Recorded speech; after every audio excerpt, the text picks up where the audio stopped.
Hello, hello, hello, everyone. How are you all? Hopefully, you're doing well.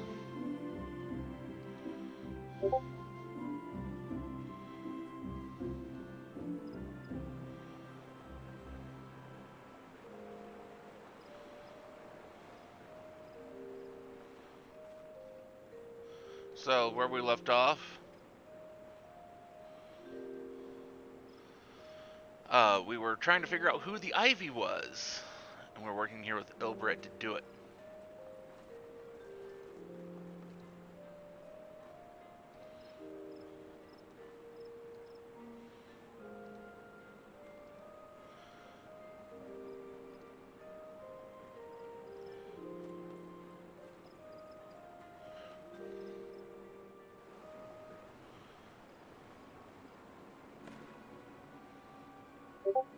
Listen well, the spy we have been seeking all this time is none other than the Flame Marshal Eileen Royale Raban's second in command.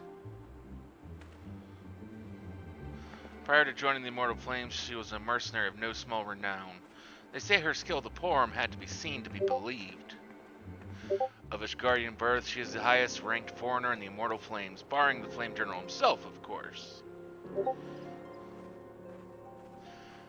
When he formed the Grand Company, Raban chose people based on their worth, whence they hailed was of no interest.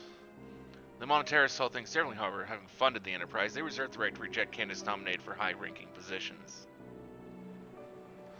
And 'twas no secret they did not favor foreigners, Ishgardians especially after the way the Holy See forsook the Alliance.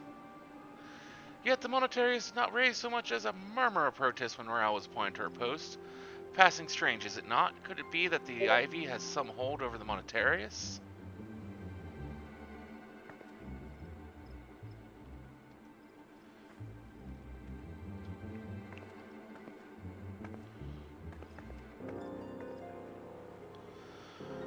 But these revelations are secondary to our current mission. Of foremost interest to us is Royale's presence here now. As you may be aware, it is the duty of the Flame Marshal to command the Immortal Flames. In the absence of the Flame General, Raban attended the Council of Alliance. Leaders she should have remained in the Hall of Flames. The woman has no business being in Gridania, yet here she is nonetheless on some pretense. She's up to something, mark my words.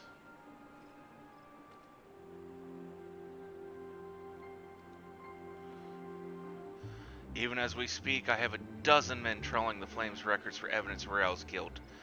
But if we catch her red-handed, we shall have the proof we need. Which brings me to the plan. I have people watching the city gates, the airship landing, and the docks, every point of egress. She cannot leave without our knowledge. All that remains is to shadow her until she betrays her true purpose. Can I reply upon your eyes, Scion?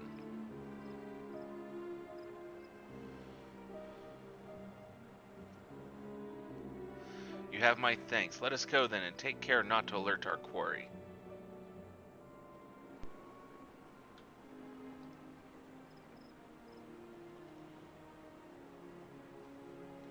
One moment. I'm just moving some stuff over from one screen to another.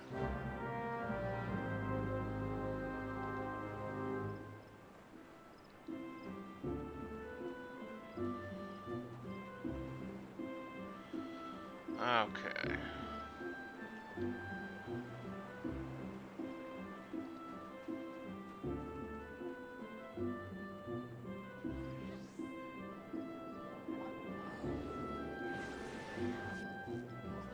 We're always heading in the direction of the Blue Badger Gate with me, Scion.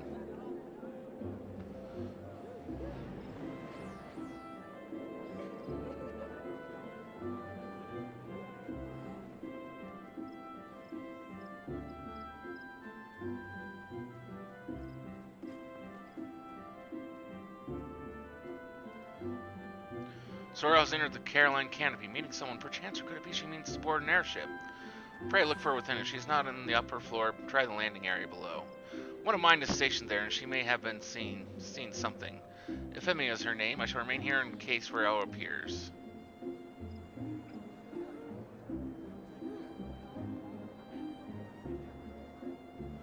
Why can't I just jump over that? Ah!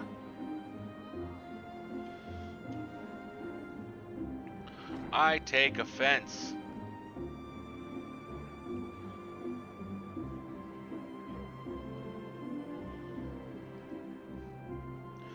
Such an unexpected pleasure. What brings you here? I am a social visit, you say? How pleasant. No, she didn't come this way. I've noted every passenger, none are bore any resemblance. Well, don't let me keep you.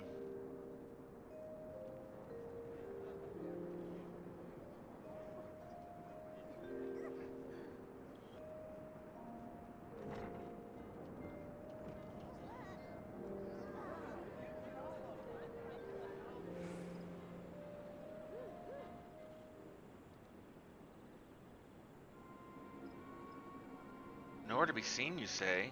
And you are sure she did not board an airship? She did not come back out either.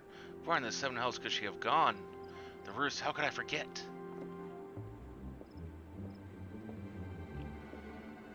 Greetings, good sir. Might I interest you in some Muntoy tonic? A cup a day imbues a man with great vigor if you take my meaning. Perhaps another time, friend. Wait, that necklace, you are a shinobi of Doma. The woman you seek has left Gridania by way of West Shore Pier. She was attired as a merchant, but these eyes are not so easily deceived. You may wish to take your search to the east route. Rest assured that we shall continue to support you from the shadows. wait, you're a shinobi. Thank the 12 for the Domans. Were it not for their unique talents, Rael would have disappeared without a trace.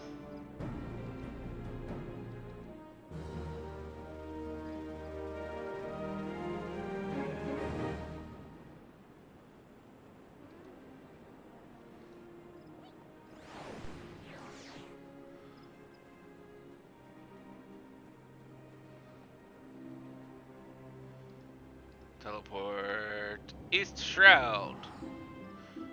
Go!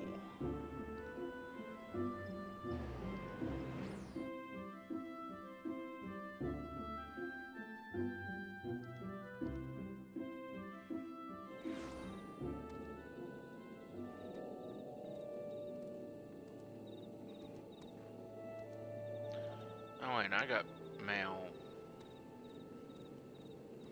Finally decided to actually go and put in for my pre-order for Endwalker. Look what we have here. A new letter's arrived for you. God damn it.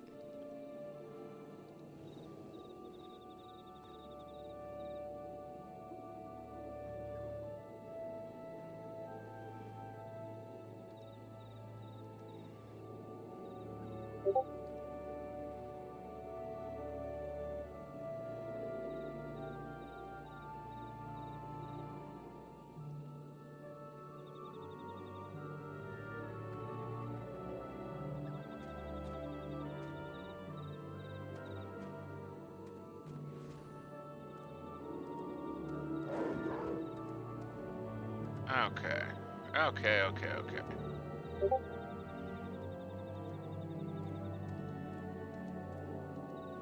Did I not pick that up?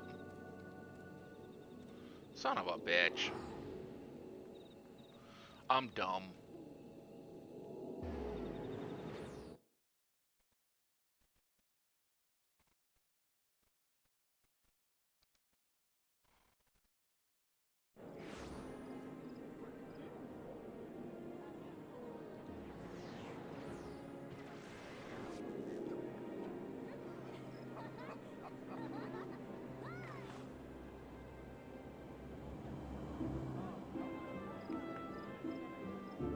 I thought they told me to go the East Shroud.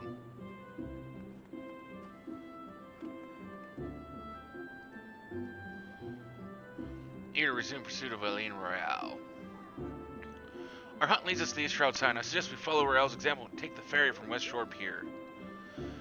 You'll tell us wish to make certain preparations. See to them while I go on ahead. I shall wait for you at Sweet Bloom Pier.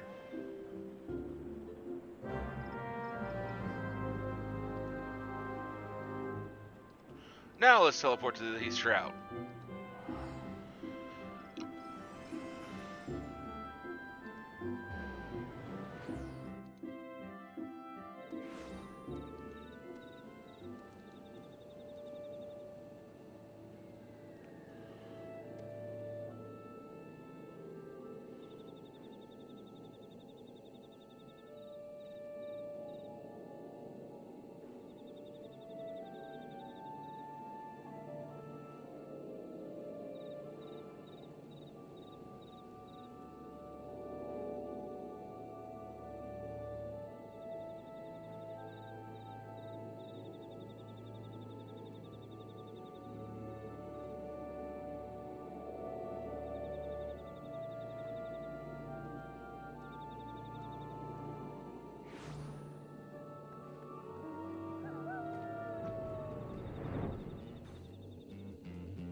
What's this?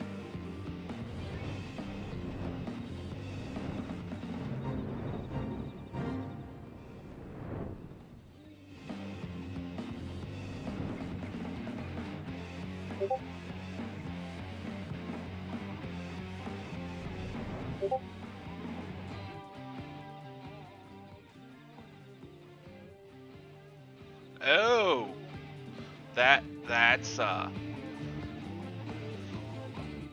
well shit. So apparently, when they with the Endwalker update, um, from what I'm reading here, and this is on the lodestone for Final Fantasy 14. Uh, when they make the adjustments to experience and the overall character database, um, basically all your experience is going to be set back to basically zero for the level. So if I were to not get level 77 here as a bard, I'd lose like this 8,337,000 some experience that I've got already towards the level. And why am I doing this on something other than my samurai?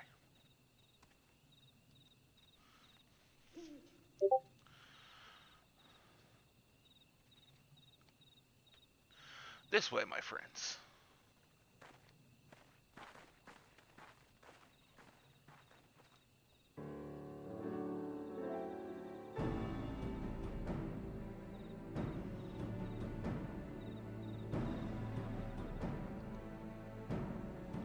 Your quarry makes for the Hawthorne Hut.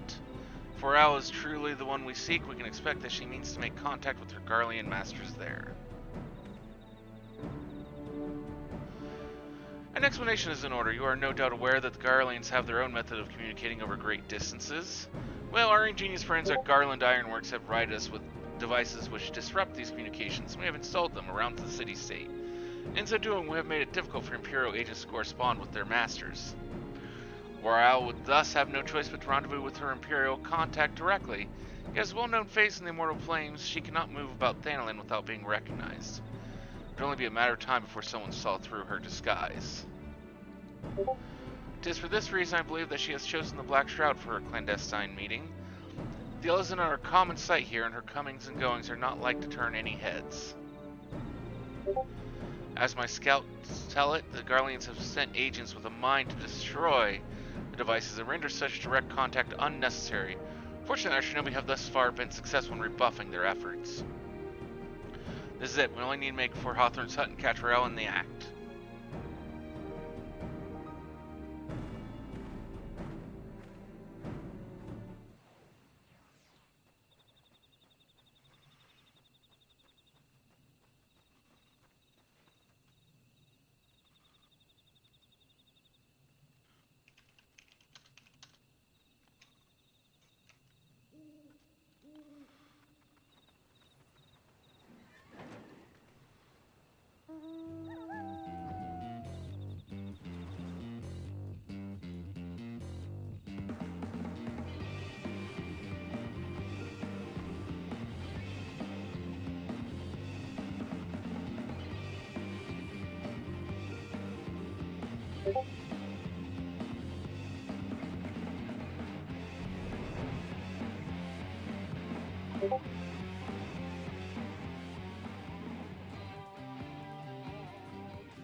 My people report that our quarry has departed for the bramble patch. The ivy returns to Gnarls whence she came, but perhaps it is all for the better. To convict someone of her standing, we will require damning evidence against her, which could be better than to catch her in the act when she meets with her Garlean masters. My countrymen and I shall lie in wait in the shadows. Tread warily, my friends.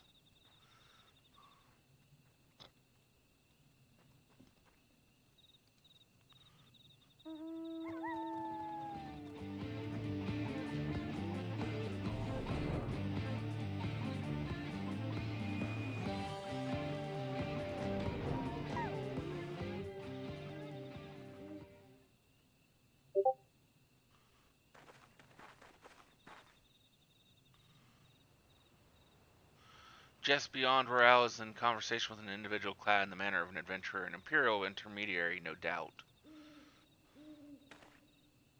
This is it, with me.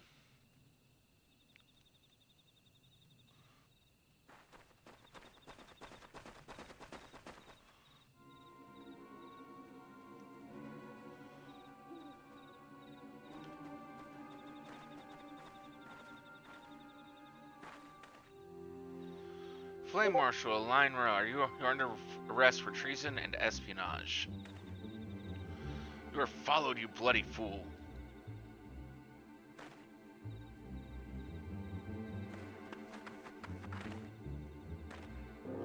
Damnation.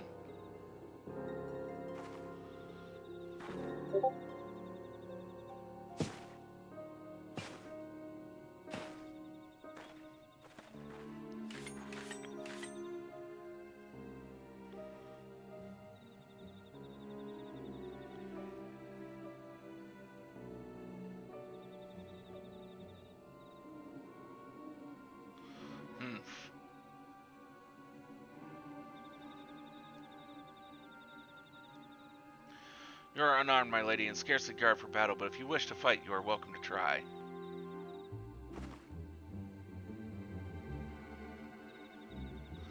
What is the meaning of this, Captain? Would you arrest me for strolling in Twillswood? When last I looked, that was no crime, and neither was conversing with passing strangers.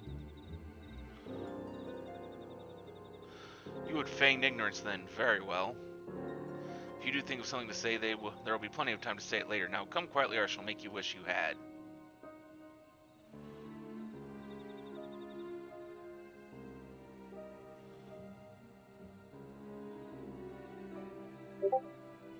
I offer you no struggle. After all, I have naught to hide.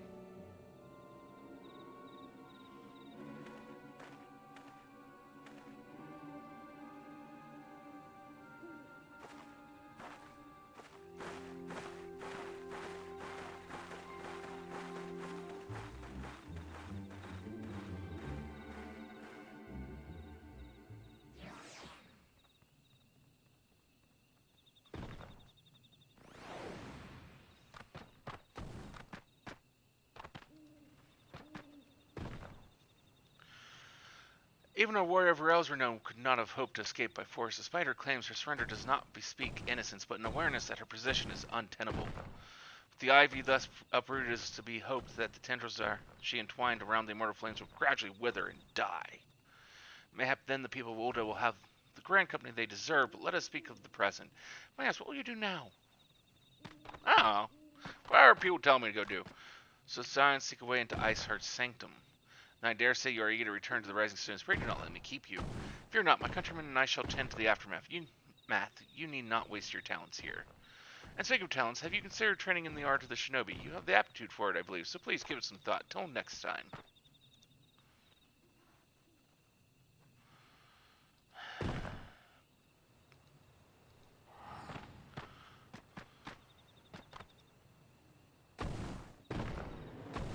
And she's not even going to give me anything that's really worth my time of going back there.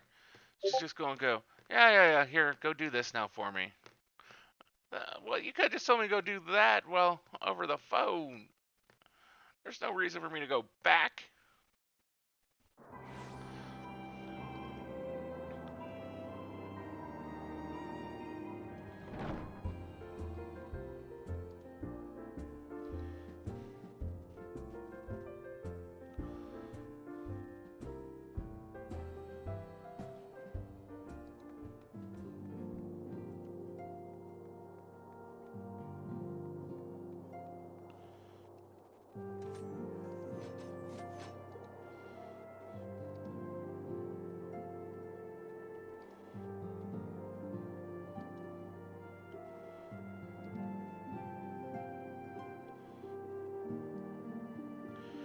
Welcome back. I understand that Alphino has a task for you. May I ask what it is?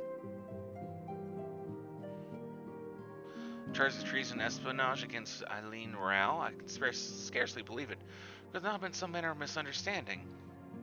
No avails us not to dwell on it. Whatever the truth may be, we must trust to the authorities to uncover it.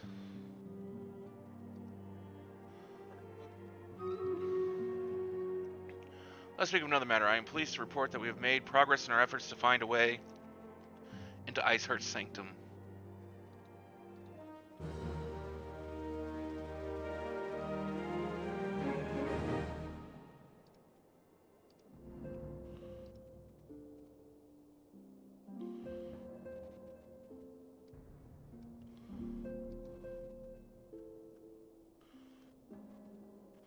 Ophelia has never been one to hesitate when it comes to asking others for aid.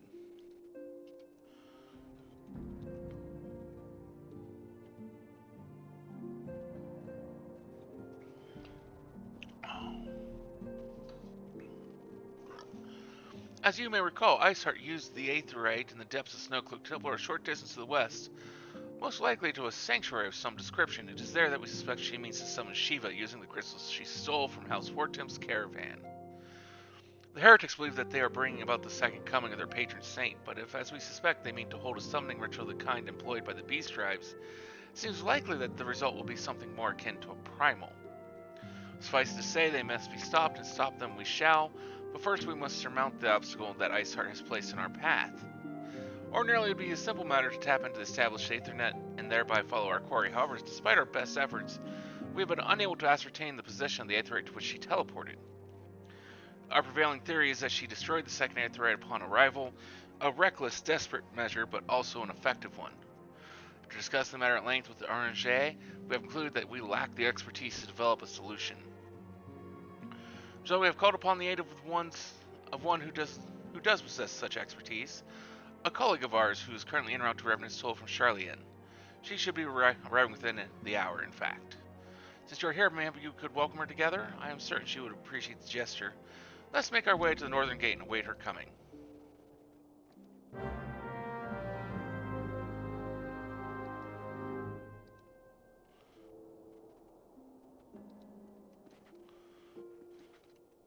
Can't jump over the goddamn desk.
Minfilia, am I right?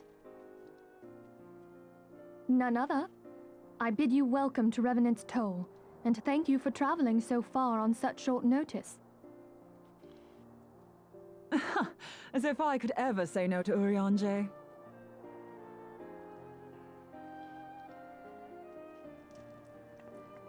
Moonbreeder is an accomplished Charlian scholar, and an authority on aetherite technologies. She has played an invaluable role in our search for a means to capture Ascian souls.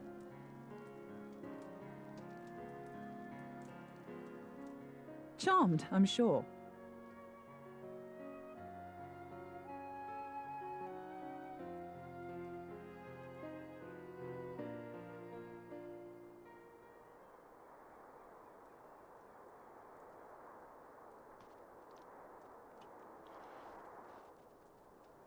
Let us return to the Rising Stone at once, then. We have much to discuss. Okay. Whatever.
Moon!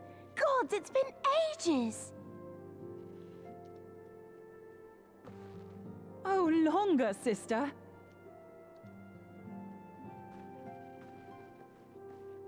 A joyous reunion indeed. Well, of course it is. Moon and I are like twin sisters. Uh-huh. Save in appearance and aptitude.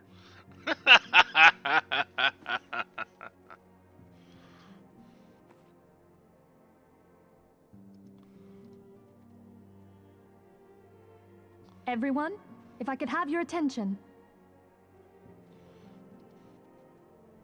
We have with us an esteemed guest who has come from Shalian to assist us.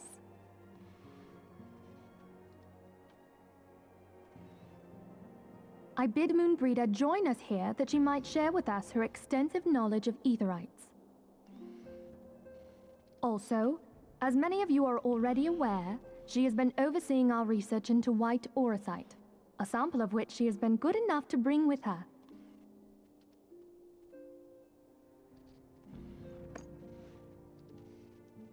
Well, I had to come, didn't I?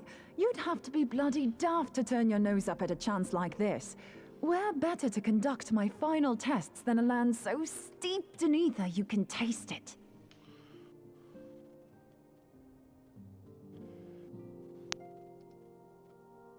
'Tis plain the passage of the years hath done little to dampen thy youthful spirits.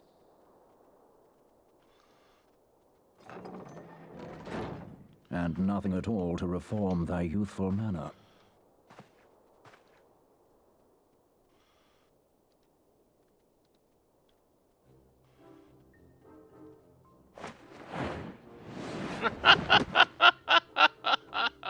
Oriange, where in the hells have you been hiding?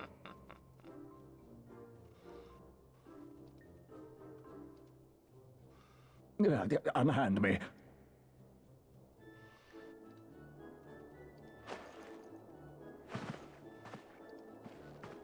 I come all this way, and that's what you have to say to me. I much preferred when you were pleading with me to drop everything and hurry to your side. What was it you said? None save thee can satisfy this need. Go on. The sexual innuendo there.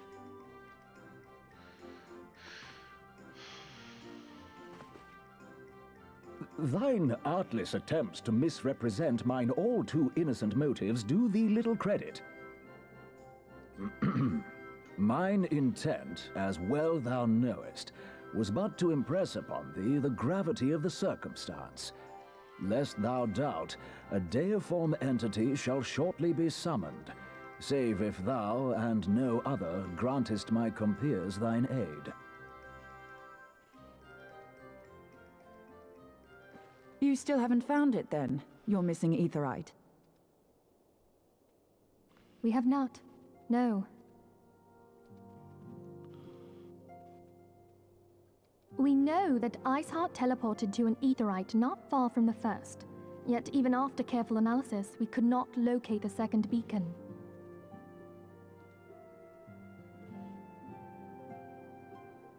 We now suspect that the heretics destroyed the second aetherite to impede our pursuit. Our allies continue to scour Snowcloak for Iceheart's sanctuary, but we have no guarantee that they will find it. Yet it must be found, for even now Iceheart prepares to call upon Saint Shiva.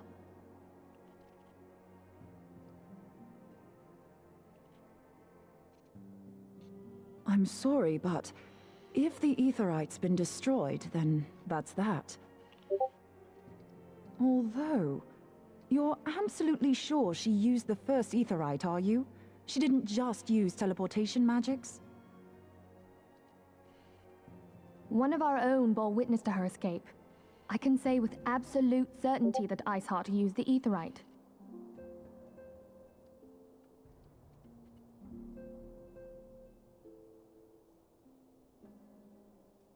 In that case, there might be a way, so long as the ethereal current is still flowing.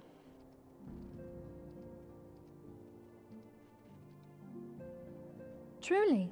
How?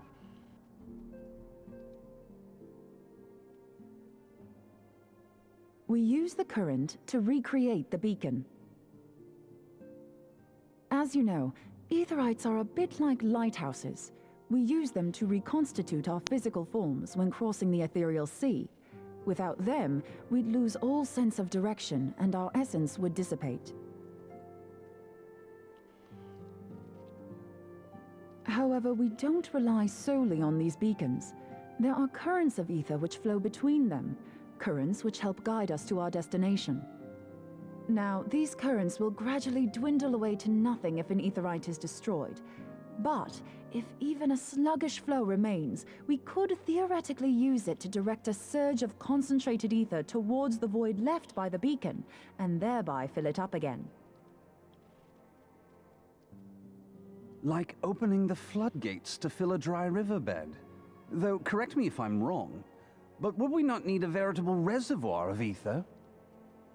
In concert, we might manage to channel a sufficient volume, yet that is not my chief concern. To direct the flow of so great a volume of ether with the requisite precision would be a nigh impossible task in itself. I barely succeeded in facilitating travel to an unattuned beacon. That which you describe sounds considerably more difficult.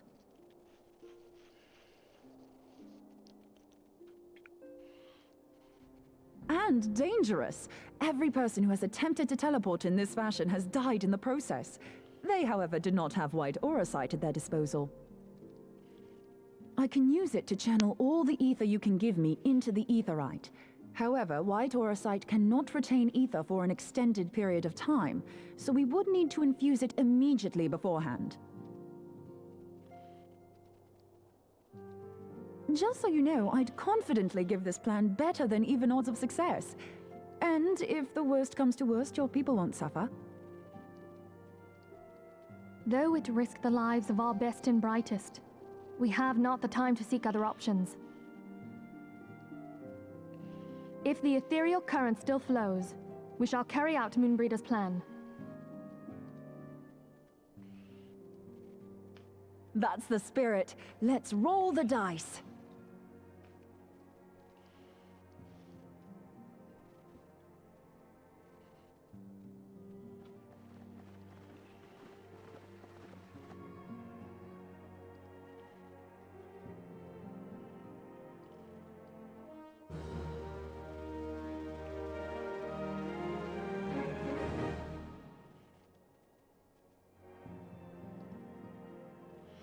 I've already informed Afno of our plan to recreate the beacon in the manner Mumbreda described. He agreed that despite the inherent danger, it represents our only hope of success. He also said that he wished to meet with you at Snowcloak before proceeding. I expect you will find him waiting for you when you arrive. I want you to know that I appreciate everything you have done on our behalf, and that I have faith you will return to us as you always have.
Good to see you. I was starting to wonder if you were having second thoughts. Come River sends his regards. By the way, he attends the interrogation of Aline Royale and Ulda even as we speak. But I shall not distract you from the matter at hand. We can discuss the Ivy upon your return. I trust that, by which I mean to say ahem, the others are waiting for us at the 8th rate. After you, Scion.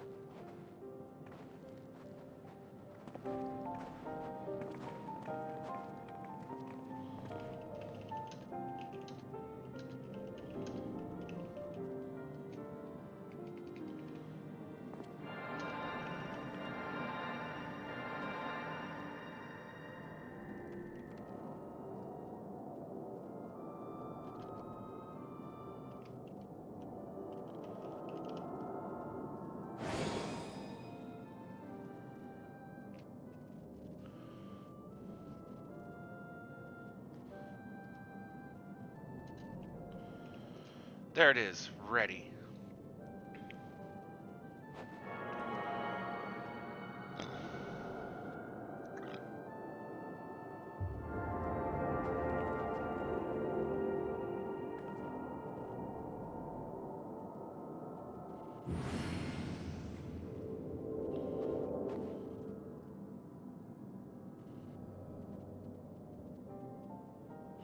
It worked, I think. Try turning the 8th right now. Feel for the current and try to locate the beacon.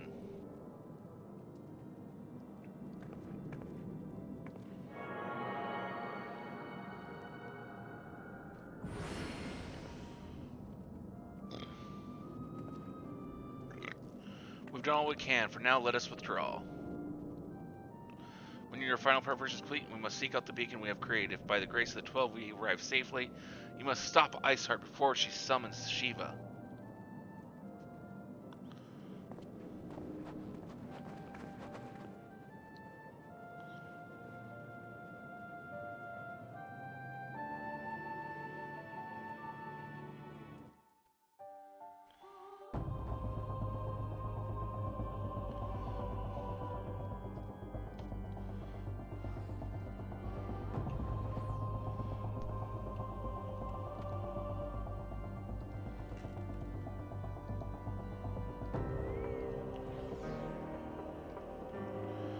We cannot ignore the possibility that our actions have alerted Iceheart to our plans. Should that be the case, you may attempt to hasten the completion of the summoning ritual. And if she succeeds, you will have little choice but to face Shiva in battle. Knowing little of this saint, I cannot say if our own strength will suffice, and so I would encourage you to call upon your allies. Some may have reservations about wagering their lives on the success of Munbrada's experiment, but others will surely agree that desperate times call for desperate measures. Before you assemble your party, pray speak with that knight. I believe he has a message for you from Sir Imeric.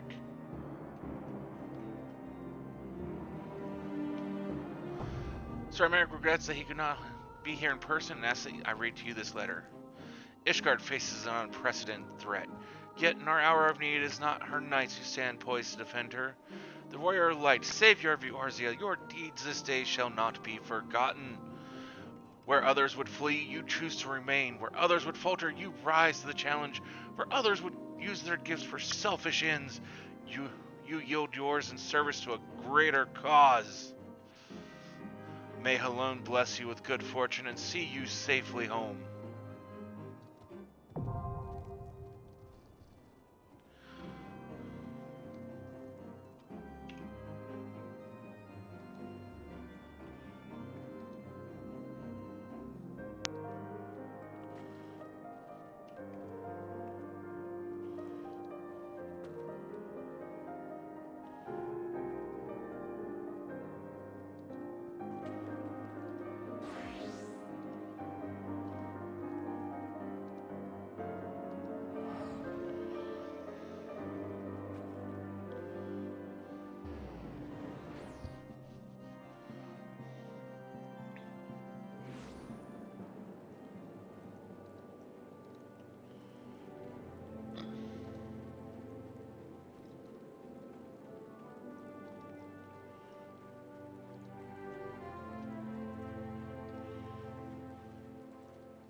Well, no fate at the moment to go far, but...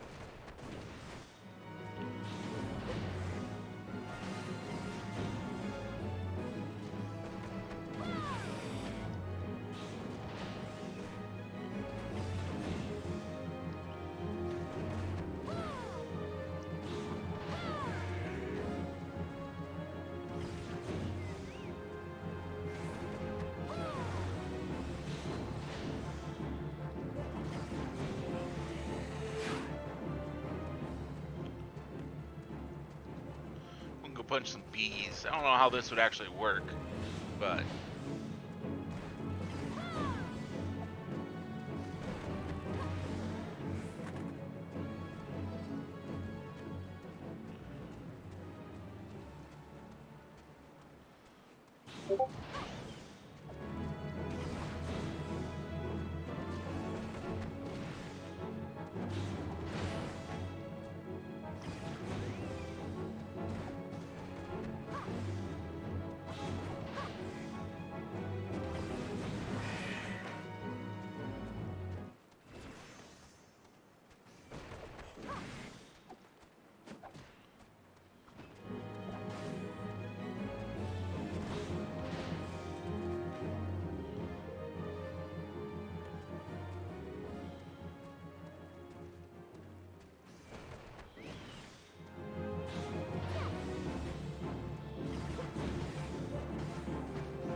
Do you guys ever go through and take a look at the,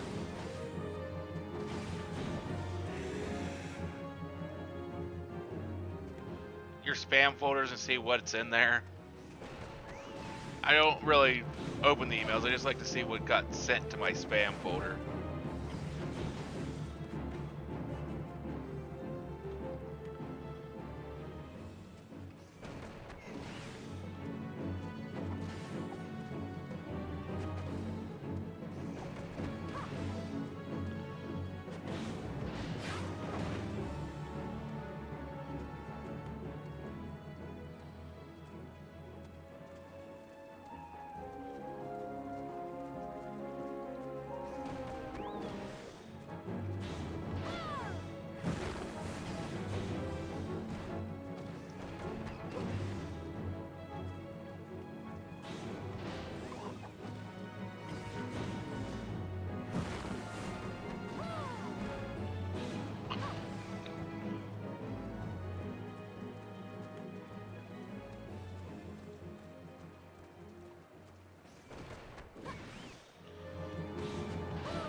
Well, it's just about time for a Stream Raiders fight.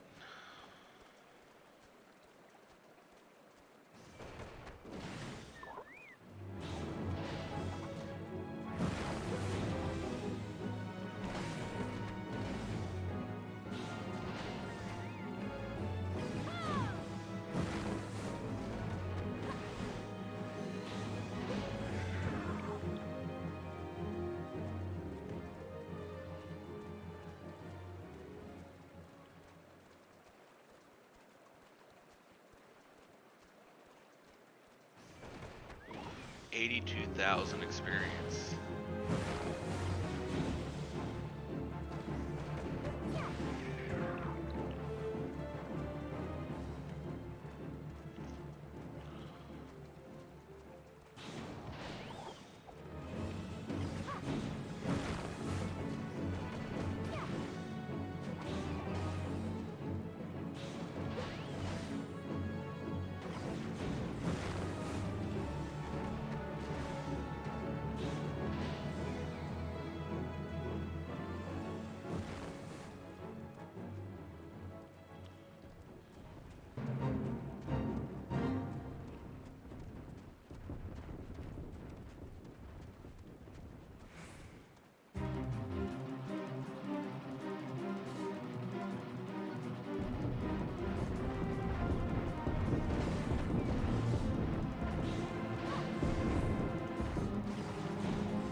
Nah, we'll go up and do this other fate up here. 'Cause this other one I can at least potentially do solo. While we wait for the queue.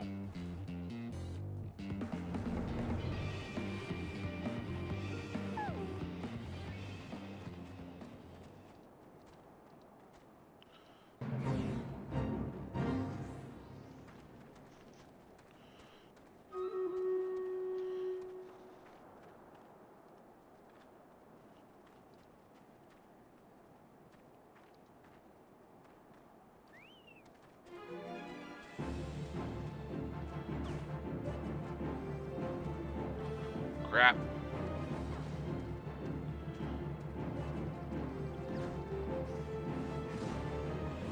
Oh crap, I've got to turn sound back onto that.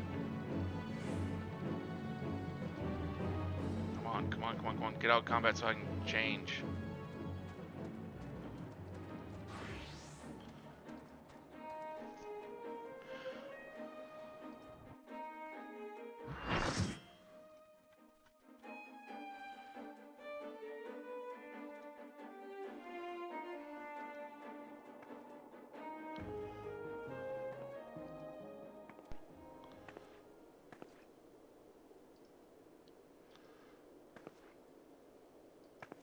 You should never have come here, warrior of light.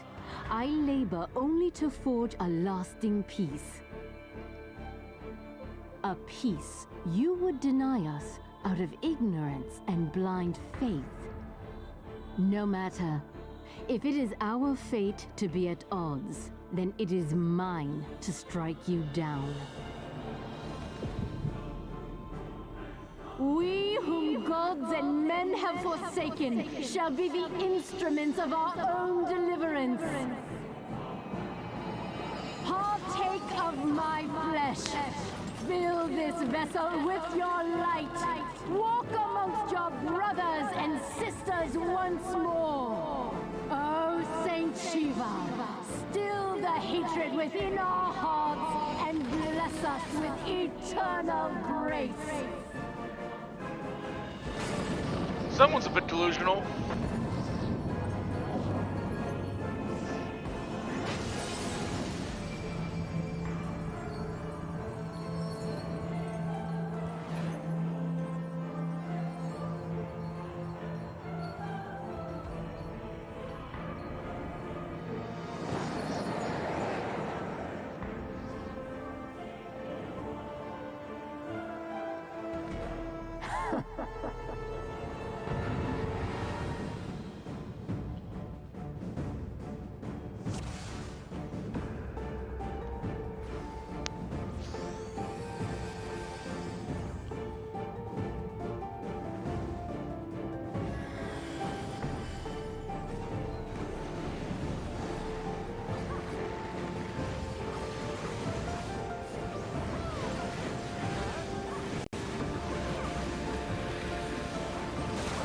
God, it's been so long since I've done this fight.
Snap and scatter like dust in the wind.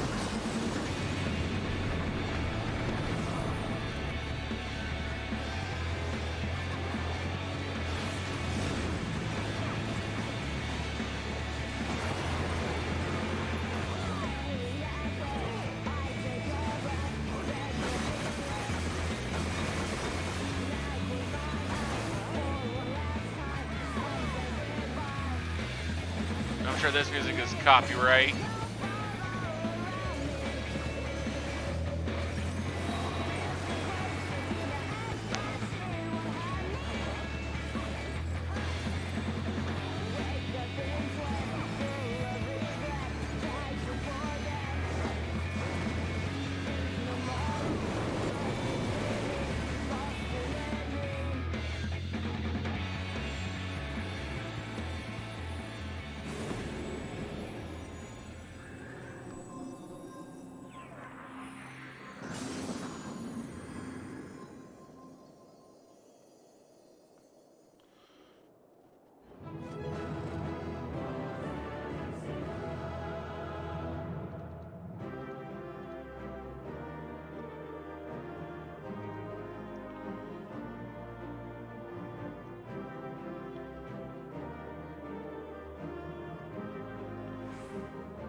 Fool. Blind, bloody fool.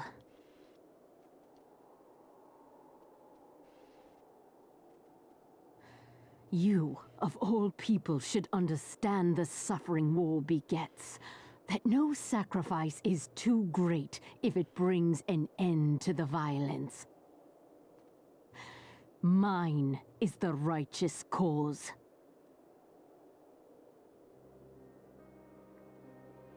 You fight in a war you do not understand. A pawn of liars and schemers. And they are no less ignorant than you, following the creed of their fathers without question, never thinking to ask why. Trap. Shit.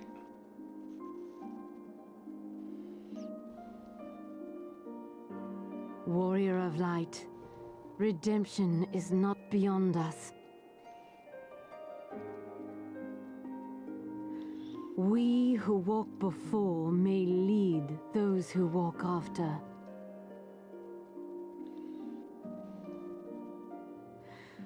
Seek the keeper of the lake. See with eyes unclouded.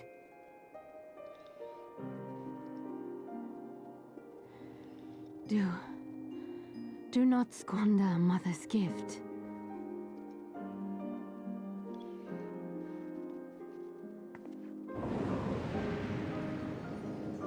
Hear, feel, think.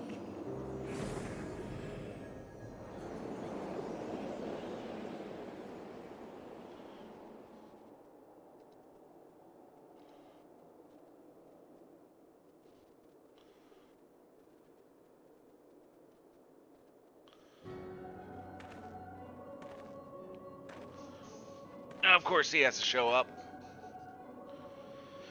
And so the vessel withdraws, a predictable outcome. Nevertheless, La Habrea will be pleased.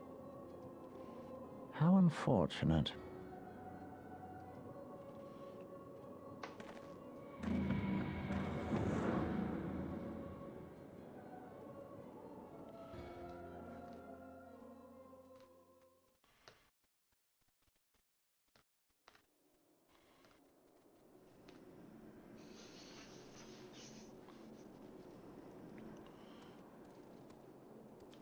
By the 12, you're alive. I mean, of course you're alive. Why wouldn't you be? Isart did what? And you're certain about that? Are you? Travanians are skilled with glamours after all. Look, if you say that's what you saw, I believe you. It's just that I've never heard of a primal being summoned like that before. Are you sure you're not injured? Head trauma has been known to cause hallucinations, you see. No, fair enough. I was only asking.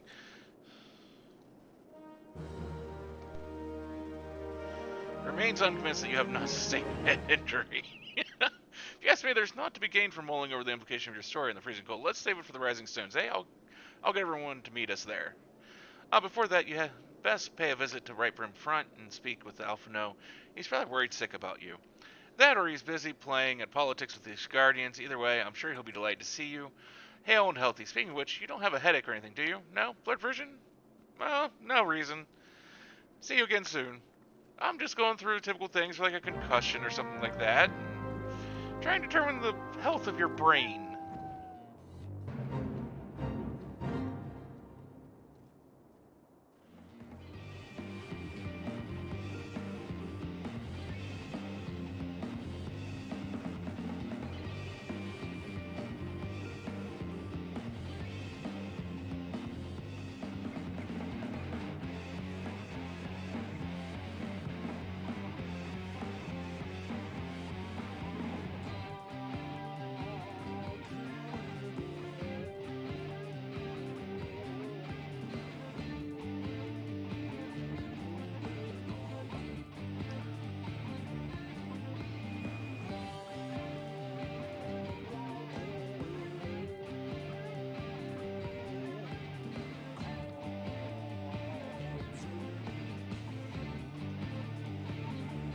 Oh wait, I went the wrong place.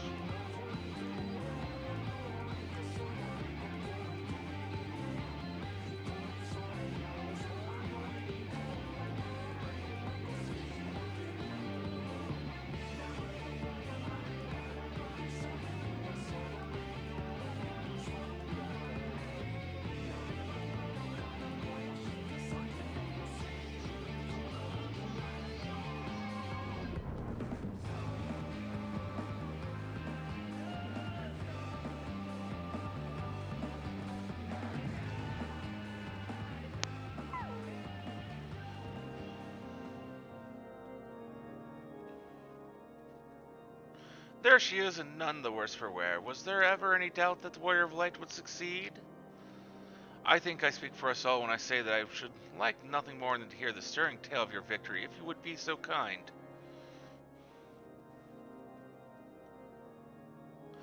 Then we were too late to prevent the summoning,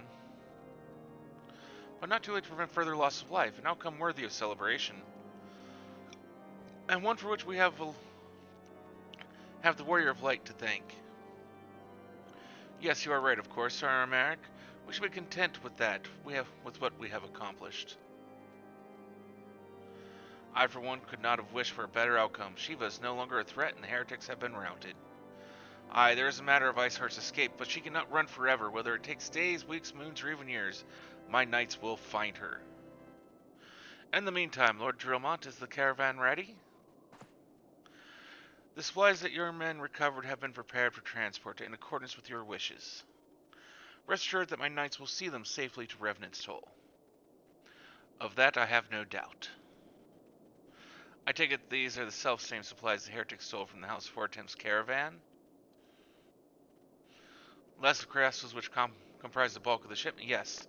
Scarcely a fraction of that which was promised, but a meaningful contribution to your cause all the same.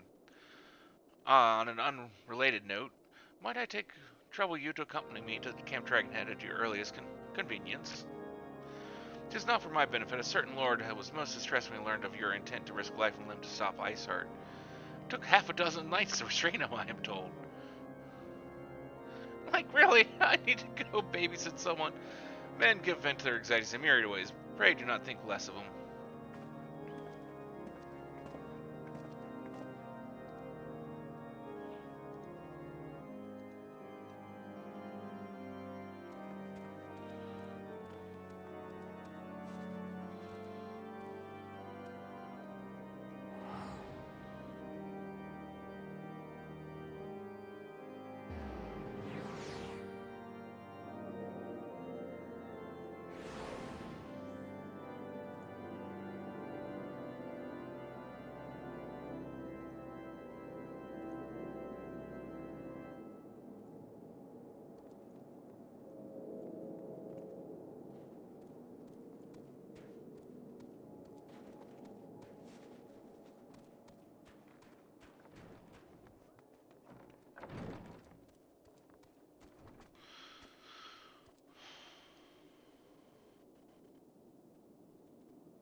What were you thinking, wagering your very being on a dubious theory which might allow you to enter Iceheart's lair, knowing full well that she could have sufficient forewarning to complete a ritual to summon Shiva anyway?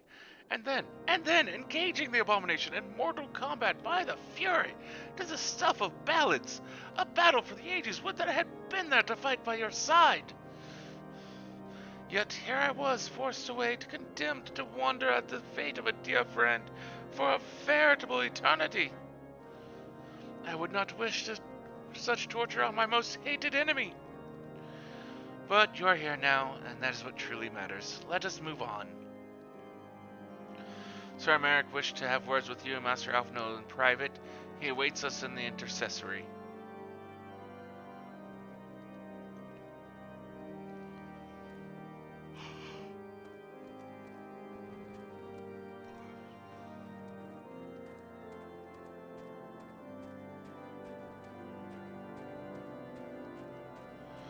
Greetings, I shall show you in at once.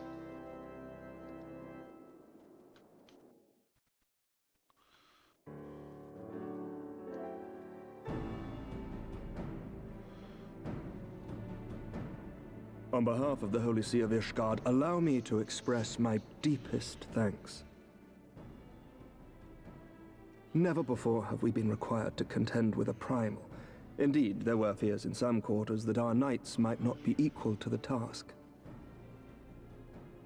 From what we have now learned of these beings, I can say with certainty that we would have lost a great many men had the Scions not intervened.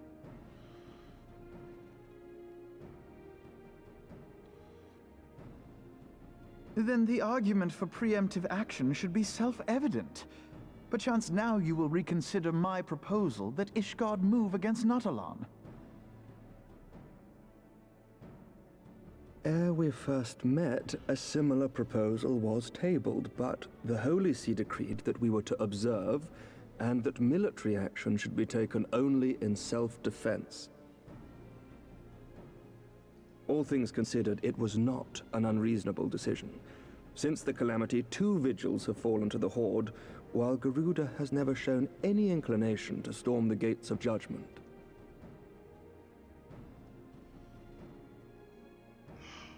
Which is why this unprecedented crisis and its resolution may prompt a change in policy. You who have faced these primals know well the threat they pose. Ishgard did not. Not until now. And there is naught like a brush with death to change a man's outlook.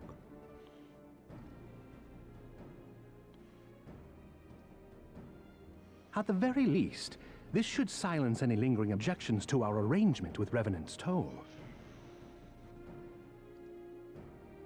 The Holy See may even feel moved to grant us its formal endorsement.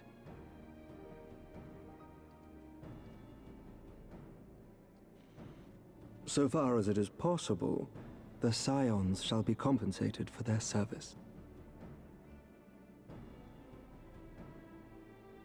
We should be grateful for any aid you can provide.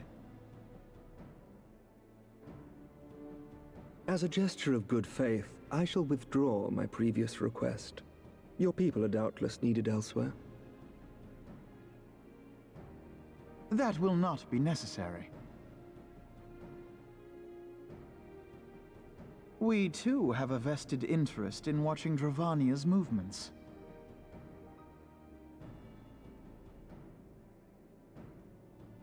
I see. Once more, I must thank you.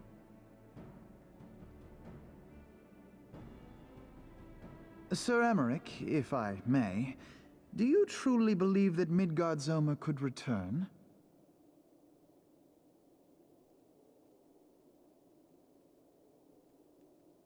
The heavens are a window unto truth, but those who interpret their movements are not infallible. I requested your involvement as a precautionary measure.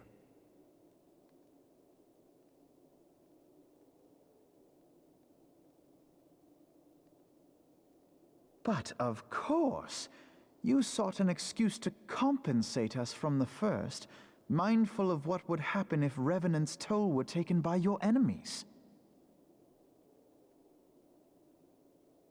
Ishgard is not wont to aid its neighbors, but that does not preclude it from manipulating them to serve its own interests. Choose your next words carefully.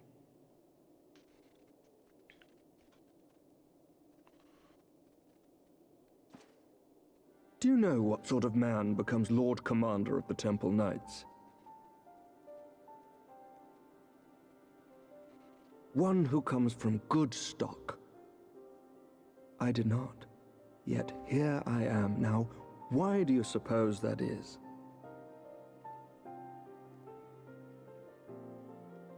Because I swiftly learned to tell the difference between words, deeds, and beliefs. You are correct, Master Leveilleur. Ishgard desires to see Revenant's Toll flourish, as it would present a troublesome obstacle to our enemies from the south. We are so glad to be of use to you.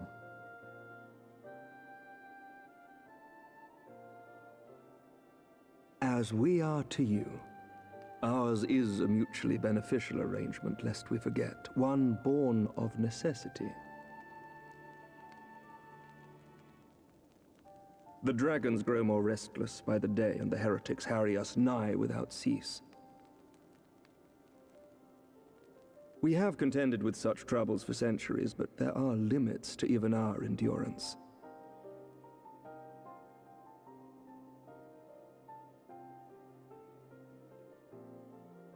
Yet as a pauper is loath to part with his meager possessions, the leaders of Ishgard are not wont to render up their trust to outsiders.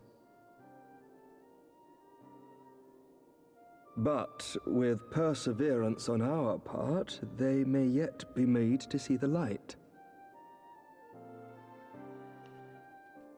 Nevertheless, one must take care when walking the road less traveled.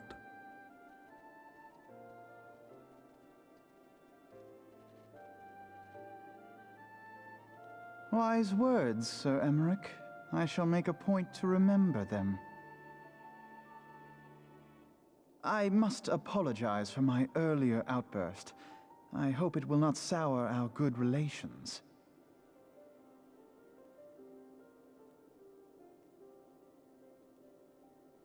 Not at all. You but spoke from the heart.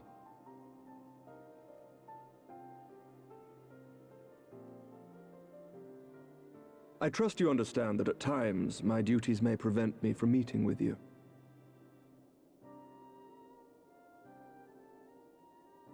On such occasions, my second-in-command will speak for me.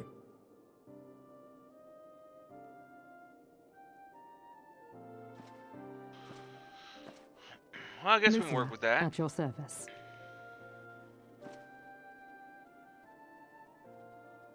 Pray excuse our reticence. We are but wary of speaking too freely, lest our sentiments be made known to our enemies. Know that the Lord Commander and I are of one mind. For the sake of Ishgard, and of Eorzea at large, I pray our peoples can put aside their differences. I hope so too. Those who dwell in the past risk losing sight of their future. Should aught befall one of our shipments, pray inform Lucia immediately. You may also relay to her any words you might have for me alone.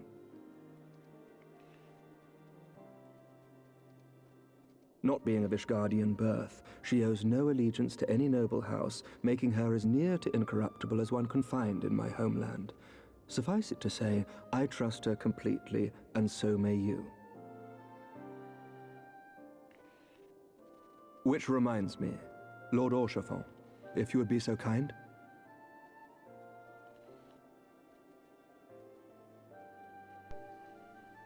Certainly.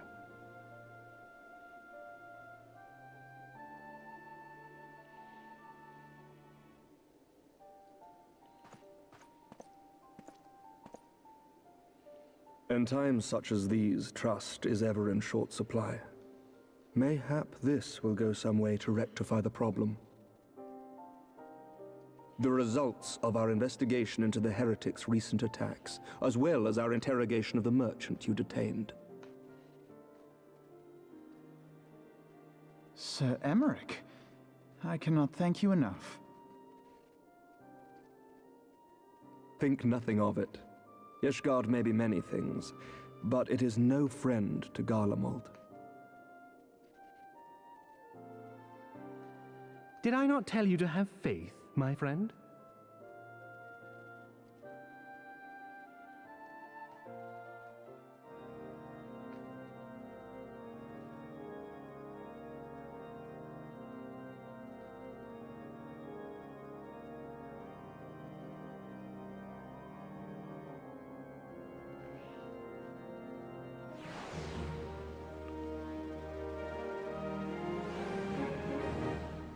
Okay.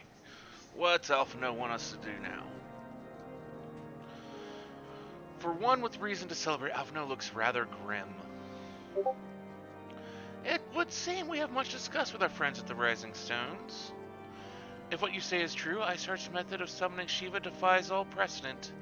It necessitates a complete reappraisal of the primal threat and of our approach to combating it. Moreover, there are grave ramifications if word of this incident reaches Imperial ears.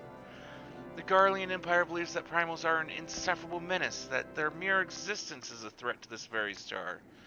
As such, they deem any action taken against the beast tribes to be justified by default. Imagine then if it became known that it was not only the beast tribes of Eorzea that could summon primals, but her civilized peoples as well. Any lingering objections to the Eorzean campaign would vanish overnight. Where before we had to contend with a single Imperial Legion, we could well find ourselves facing the combined might of all Garlemald. But I speak unadvisedly. Come, it is better that we continue this conversation in more donuts. Back to more donuts!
Words cannot well express how glad I am to see you return to us hale and whole.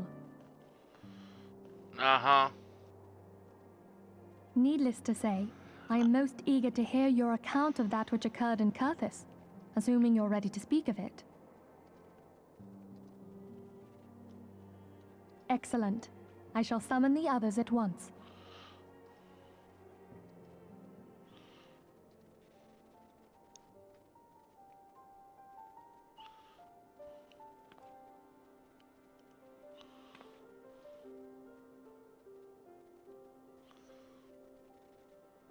Iceheart used her own body as a vessel for a primal soul?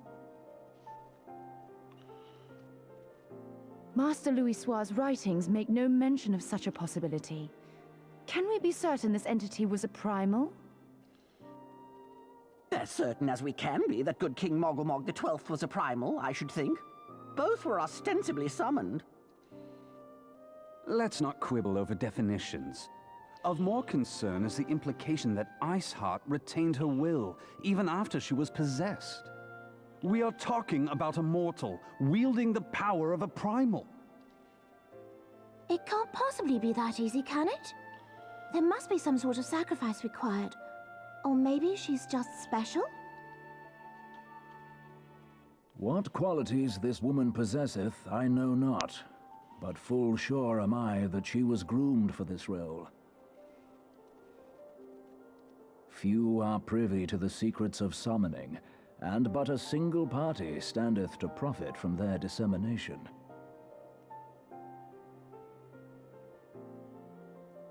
Well, I wouldn't presume to comment on how the lass came to know about summoning, but I will say that what she summoned was a primal. The readings were the same, or near as damn it. Strange as it all sounds, it's really no different from what you've faced before. Then mayhap it is time that we re-examined our previous encounters. Pack your things, Ida. We're going back to Gridania. Yes, sir. About Iceheart's final words to you. Hear, feel, think. Hydaelyn speaks to her as well. If Iceheart is blessed with the power of the Echo, she will doubtless have used it to further her goals. Or could it be that it was a revelation granted her by the Echo which first set her on this path? She did say that the Ishgardians were blind to the truth. Do you think she has knowledge of the origins of the Ishgardian-Dravanian War? It would do much to explain her unwavering conviction. Did not the Lady Iceheart implore thee to seek the Keeper of the Lake? And did she not imply that in so doing thou wouldst come to see with eyes unclouded? Midgard-Zoma was a king amongst kings who reigned for centuries on end. But he is dead and his wisdom lost to the ages. Unless the Ishgardians' fears are well-founded. It would seem we have yet another reason to stand watch over the Keeper of the Lake. For a mercy, we are well positioned to do so.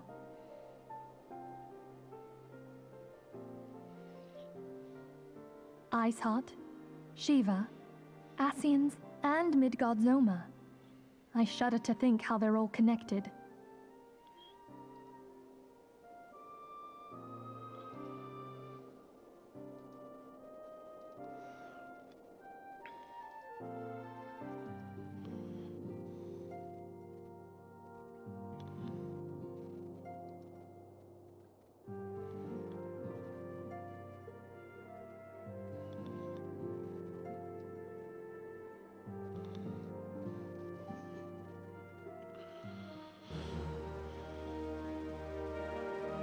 I feel we'll discuss how best proceed in light of recent developments. I mean to scour the annals for knowledge of Midgard-Zoma. Given his great age, I dare say he appears in more than a few. Do you hear that? The commotion outside? Would you see if aught is amiss?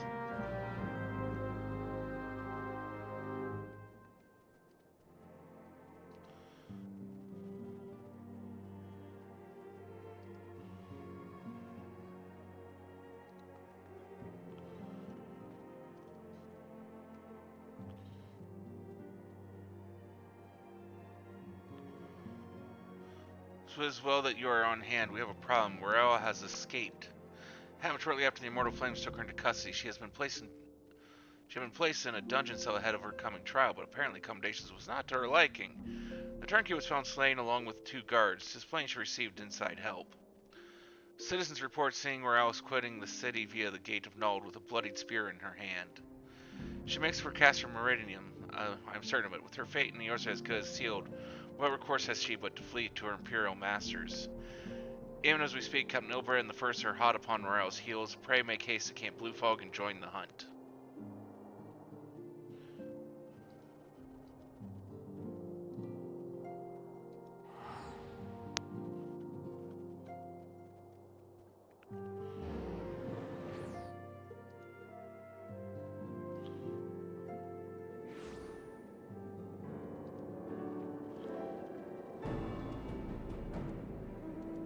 Oh wait, I'm just going right over here.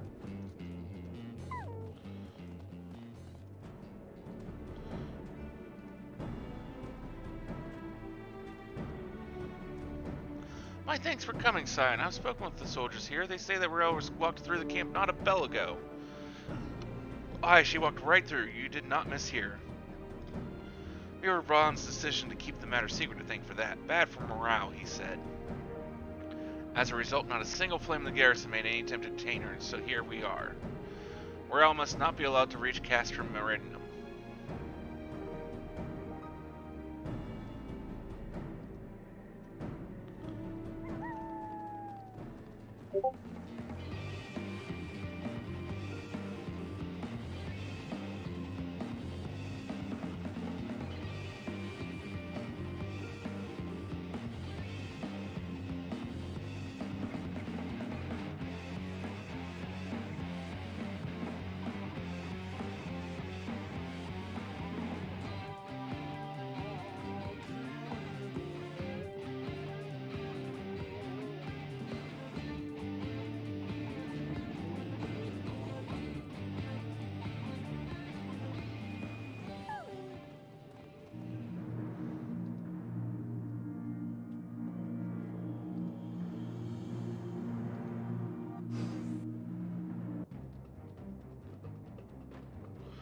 This wretch was with Morel. He threw himself out that his mistress might escape. She didn't blink when we cut him down, not even when he started screaming. No loyalty even to her own. The god's damned harpy. With me, Scion, we almost have her.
There we go. I was starting to get a little worried that I might not make that, but glad we pulled it off somehow.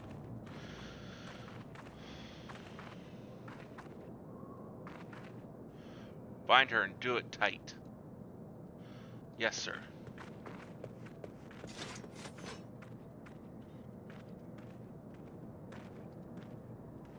Good work.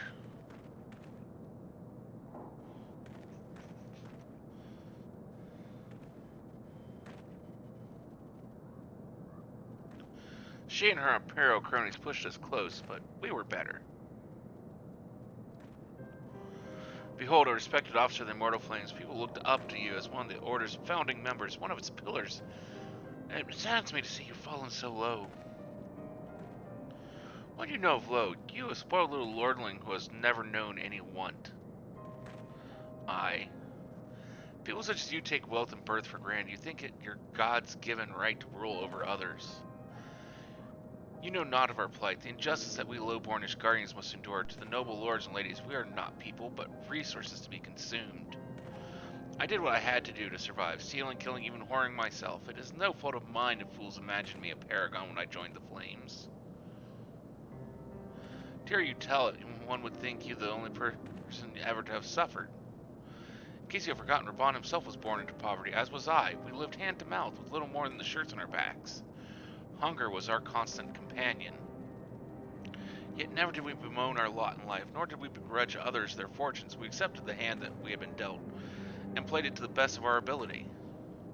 Life was a battle, but no matter what fate threw at us, we took it on the chin and came back for more. Everything we have, we fought for. How are we any different then? It is true that we were both mercenaries of lowly birth. It is true that we both had our fair share of struggles. But whereas I sold my sword, you, Marshal, you sold your comrades.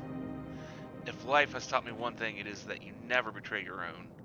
I would sooner cut off my own arm than raise a hand against a friend. But enough talk. You will return to Olda to face justice and the people whose trust you have dragged through the gutter.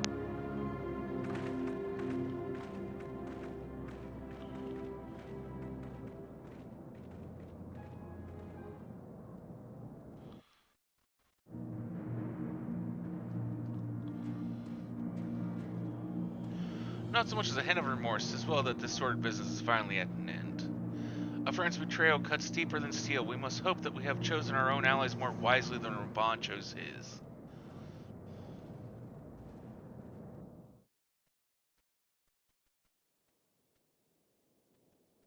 I have heard. Truly bothersome business. This guy. No, I do not foresee a problem on that front. The main concern is Raban. There is no telling what the brute might do. Have the Blades watch him in the flames day and night. You may leave the Sultana to me. I shall personally attend her grace.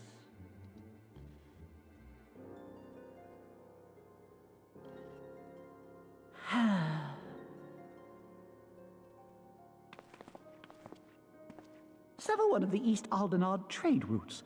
That ought to keep Lolorito occupied for a while.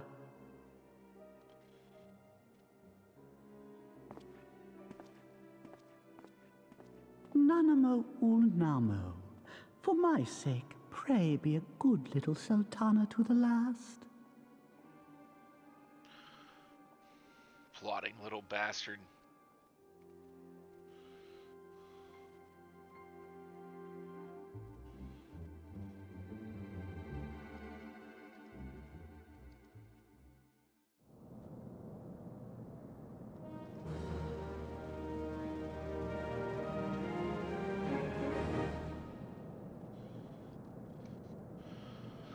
Ask another favor of you. Captain Ilbert and I have a few questions for the Flame Marshal regarding the circumstances of her miraculous escape. When we have completed our interrogation, we shall take our findings directly to General Bond, and that shall be the end of it. Your work here is done, my friend. My thanks. But I have one last task for you. Return to the Rising Stone and apprise Menfili of all that has happened. I am aware that the antecedents held Varel in high regard. For better or worse, you will want to know how this tale ends.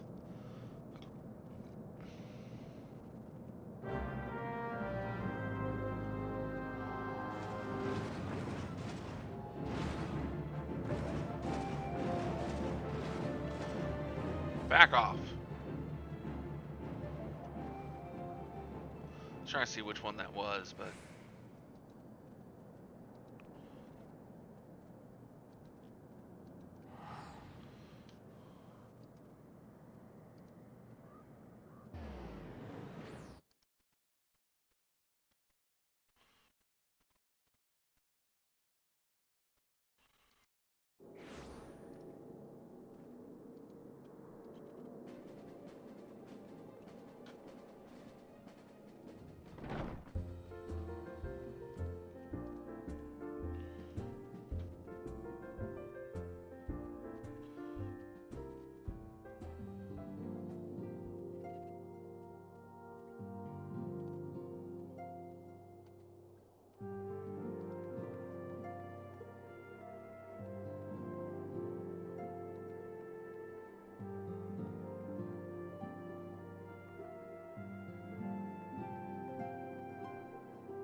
Welcome back, my friend.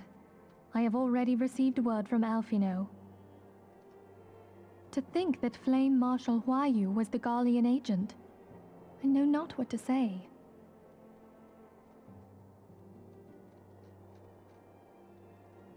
Together with Robon, Eileen lent us much-needed aid at the time of our Order's founding. She was particularly passionate about the need to tackle the primal threat. When we discussed the subject, her eyes fairly shone with determination. Whatever else she may have been, I choose to believe that it was her true self with whom I spoke then. But now is not the time to dwell on such matters. I have an important announcement to make regarding our effort to defeat the Ascians. We shall begin as soon as everyone is assembled.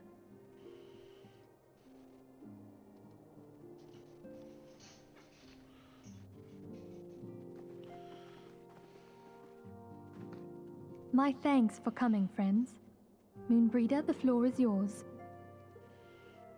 By now, I'm sure you're all familiar with white auracite, the miraculous material that'll allow us to capture Ascian souls. Back at Snowcloak, we verified its ability to absorb vast amounts of ether. Alas, it leaves something to be desired in the area of stability. The stone can only store ether for a short while before expelling its contents. In addition to auracite's inherent limitations, we must needs be wary of our enemy's strength. Our foe draweth upon an infinite wellspring of power. Even should we succeed in entrapping him, the stone will not long contain his wrath.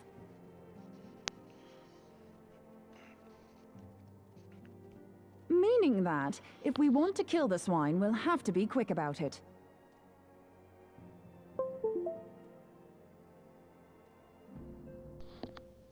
there we go. 'Tis our belief that an Ascian soul may be permanently undone, if smitten by a sufficiently concentrated burst of pure ether. The only trouble is, we can't say for sure how concentrated the burst needs to be. Without knowing how much ether an Ascian soul is composed of, we're basically guessing.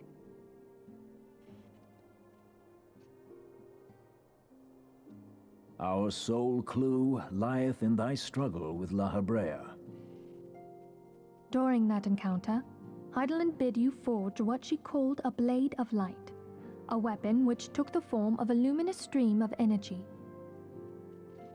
Based on your description, we believe the blade with which you vanquished your foe was composed of ether. Admittedly, your victory proved ephemeral, as La Hebrea was able to use a crystal of darkness to flee into the space that lies between our world and the void. The fact remains, however, that Heidelin placed the means to destroy the Ascians in your hands. Be that as it may, it would be unwise to assume that she will do the same when we next encounter such a foe. Quite so, my lady. We must needs find the means to forge our own blade of ether, one to equal that which Heidelin did benevolently bestow upon her champion.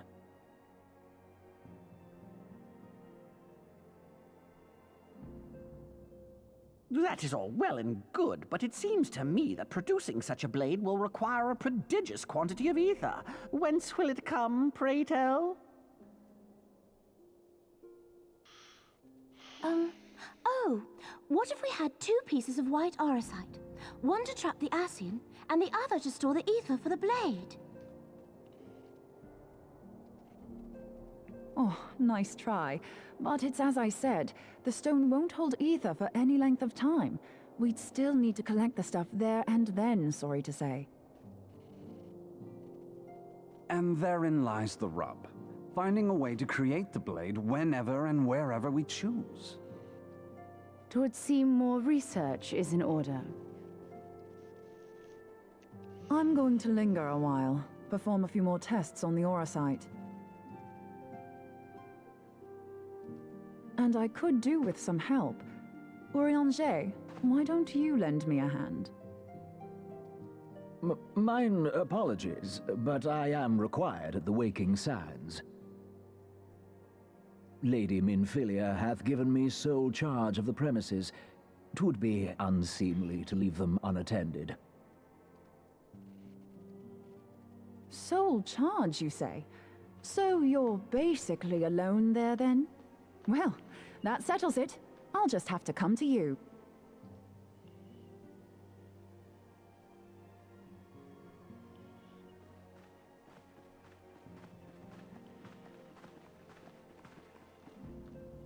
While you were afield, word arrived from the Sharlayan motherland. You will recall that a survey party was dispatched to investigate the incident at the Isle of Val. What they discovered was troubling, to say the least.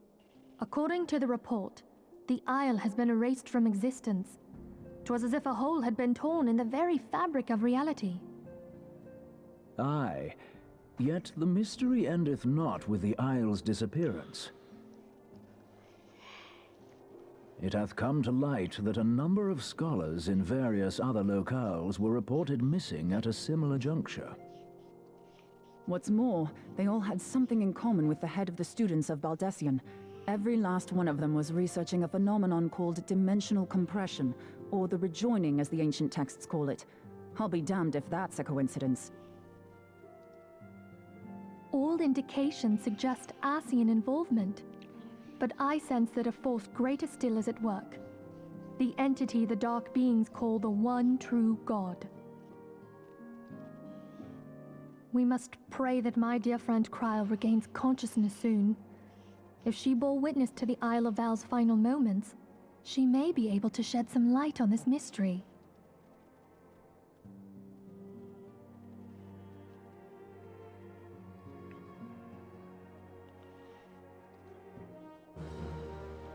Well, let's go and wake her up.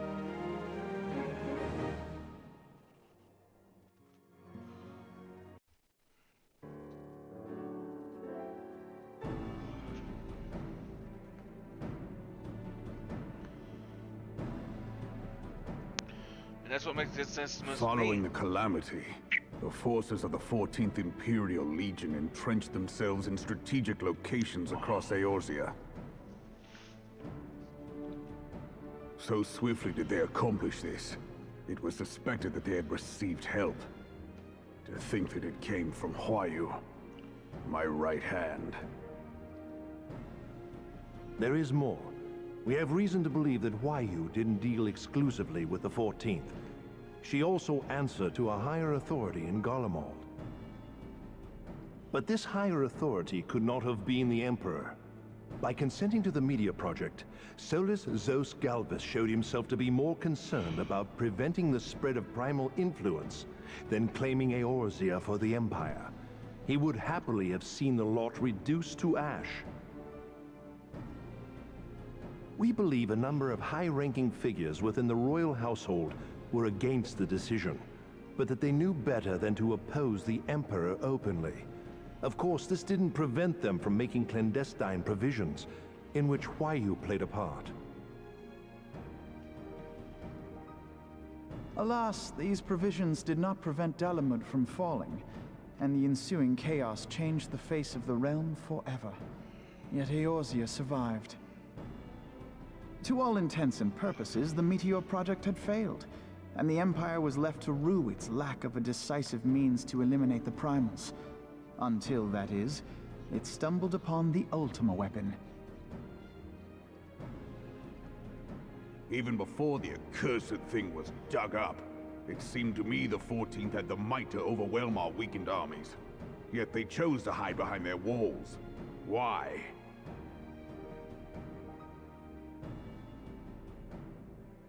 The Black Wolf was wary of making the denizens of Eorzea desperate, lest more primals emerge to bleed the land. The discovery of the Ultima weapon, however, emboldened him to resume his war of conquest in earnest. But there was one in Garlemald who believed that Van Belsar's actions were premature. One who stood higher in the Imperial Army's chain of command. He ordered the Legatus to halt his advance, only to find that the Black Wolf had slipped its leash, and that the 14th now acted alone. In a bid to bring Van Belsar to heel, he used the agent he had planted in Ul'dah prior to the Calamity to undermine the Legion's efforts. A man who outranks Van Belsar, yet opposed the late Emperor's decision to annihilate Eorzea. This could only be the former High Legatus of the Garlean army, now known as Emperor Varus Zos Galvus.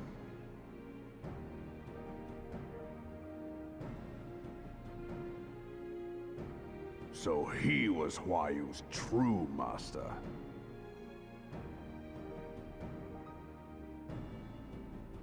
But one of several in actual fact.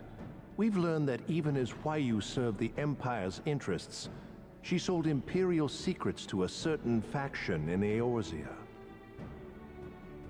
In so doing, she helped to maintain the status quo, thus prolonging the conflict. Considering who stands to profit from war, it isn't hard to imagine who her other masters were. 7 hells! You mean to say that she was a double agent?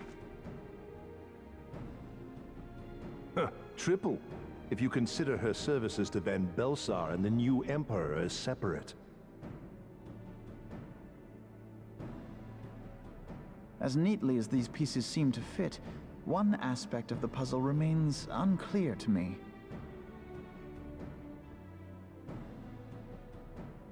By whose will was the Marshal feeding intelligence to the heretics? And try as I might, I fail to see how aiding their cause would profit either her Imperial or monetarist masters.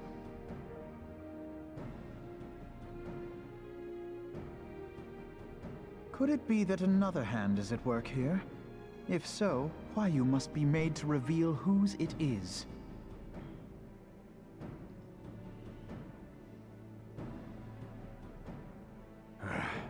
Not only have I lost a trusted friend, now I must interrogate her as a stranger.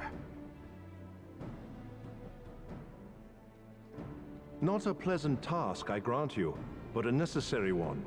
Unless we weed out the ivy, root, stalk, and stem, it will simply grow back.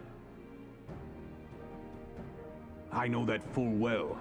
Those closest to Huayu have already been detained, and I will question them alongside her.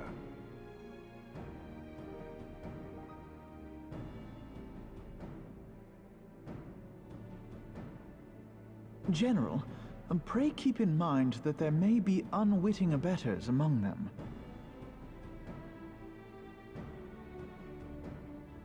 All will be treated fairly. On that you have my word. Those who are innocent have no cause to fear. You have ever been a friend of truth, General. I hope the unpleasant task of weeding out falsehood will not detain you too long. Though it be for the sake of Eorzea, doubting one's comrades is poison to the soul. And with that, I take my leave.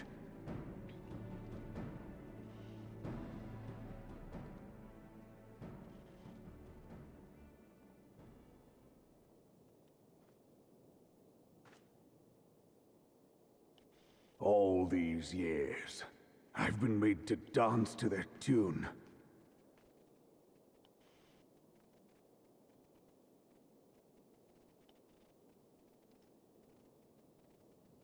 How could you, Huayu?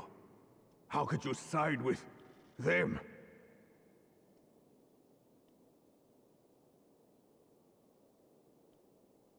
Those cankers who take from this land and give naught in return, who use their power to disempower and grow fat while the people starve.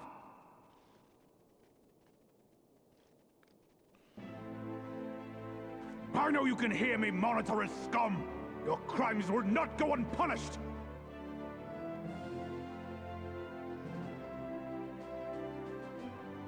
One day I will purge this land of your sickness! Before the eyes of the 12, I swear it!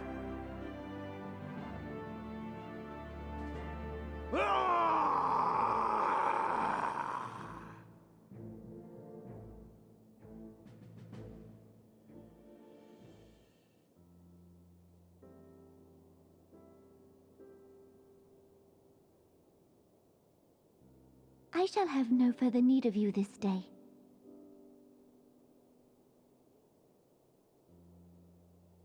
Your Grace.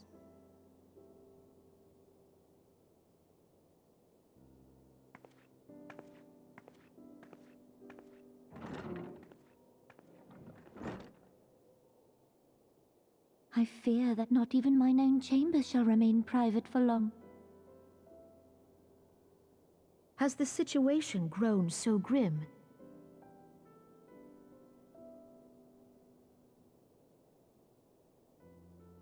Ever since he proposed the Cartiner Reclamation Bill, Teleji Adeleji has risen to greater prominence upon the backs of impoverished refugees.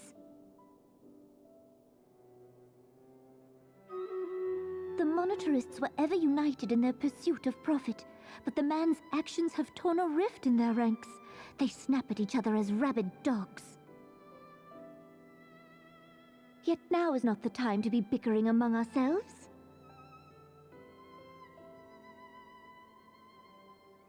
But you do so all the same. If this bickering is a threat to law and order, might you not have grounds to dissolve the Syndicate? Would that the solution were so simple, Admiral. Alas, my moving to dissolve the Syndicate is certain to spark outrage among the influential merchant class, whom the Cabal represents. This would serve to exacerbate the current unrest, and peace would slip still further away. Be they rich or poor, natives or refugees, all who reside in Ul'dah have a right to pursue happiness. It is the duty of a ruler to protect this right. If I am to perform my duty, I must needs tread warily. It would not do to make enemies heedlessly. Were Lord Lolorito here, he would doubtless say that I have my head in the clouds. A ruler is required to take a wide view. Try as we might to cater to all needs, some will inevitably be overlooked. As such, there shall ever be citizens who feel aggrieved. It cannot be helped. But as you have informed us, the monetarists take no view but their own. They hunger for power while the masses starve. In the absence of a common cause, it seems beyond any one individual to make Ul'dah whole. And the presence of a Garlean agent within the Immortal Flames only makes matters worse. Even accounting for Ul'dah's historic reliance upon mercenaries, such a grievous breach of security is unprecedented. I fear this business will provide the monetarists with a rod to beat Rauban. Eorzea can ill afford for the Immortal Flames to be dampened now. Ere long, the Garleans will turn their ravenous gaze toward our lands once more. If we are to resist their might, our nations must stand together. Yet for this to happen, our nations must be whole. Cannot be done to improve the situation in Ul'dah.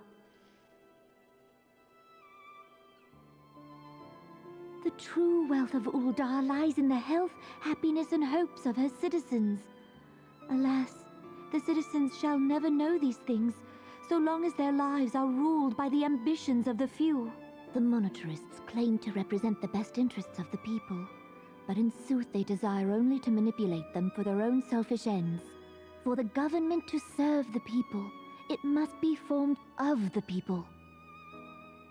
For Uldar to move forward, it is not only the Syndicate that must be dissolved.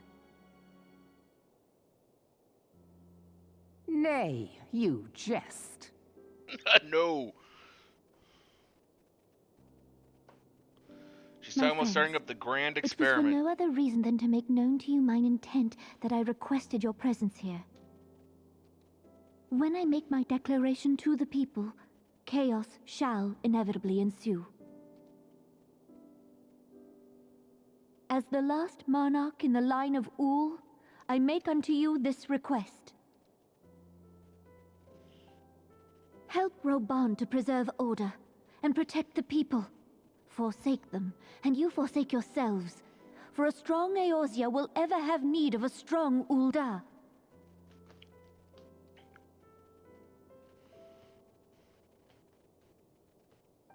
Your Grace, are you certain of this?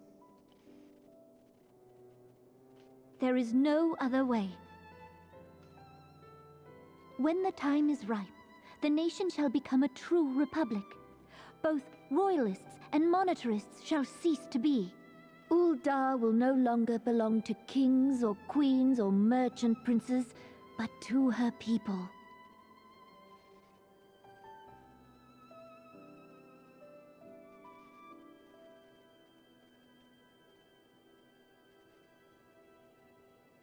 Roban, forgive me for casting aside all that you have toiled for in my name. Beyond this gesture, I am powerless to help my subjects.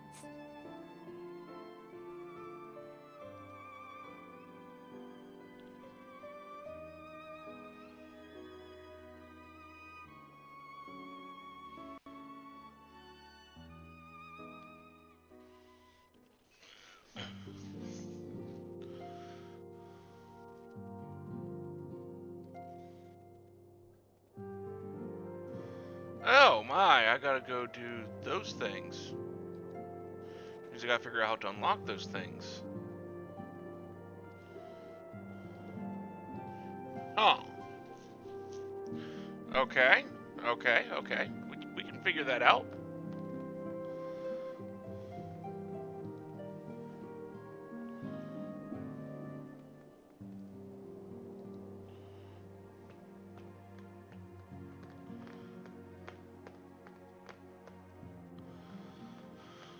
Huh.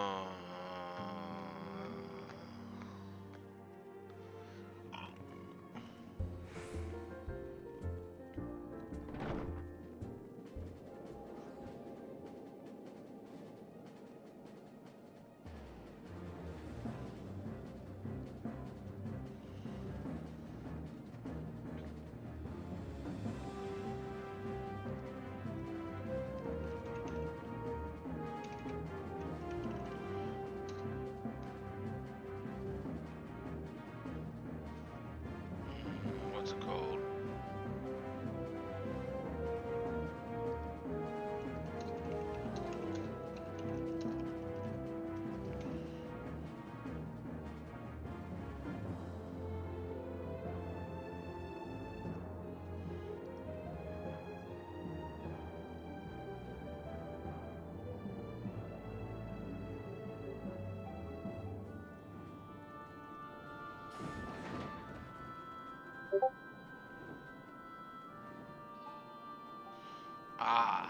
Let's see. So we gotta go to the Waking Sands. Should I still have?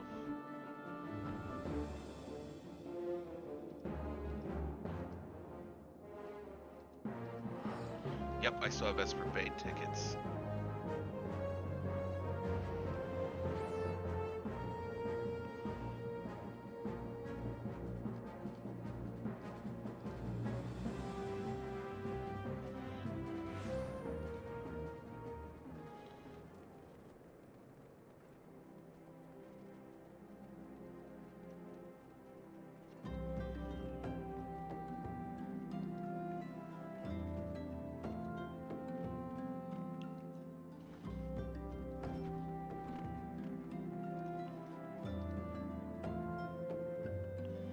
Thanger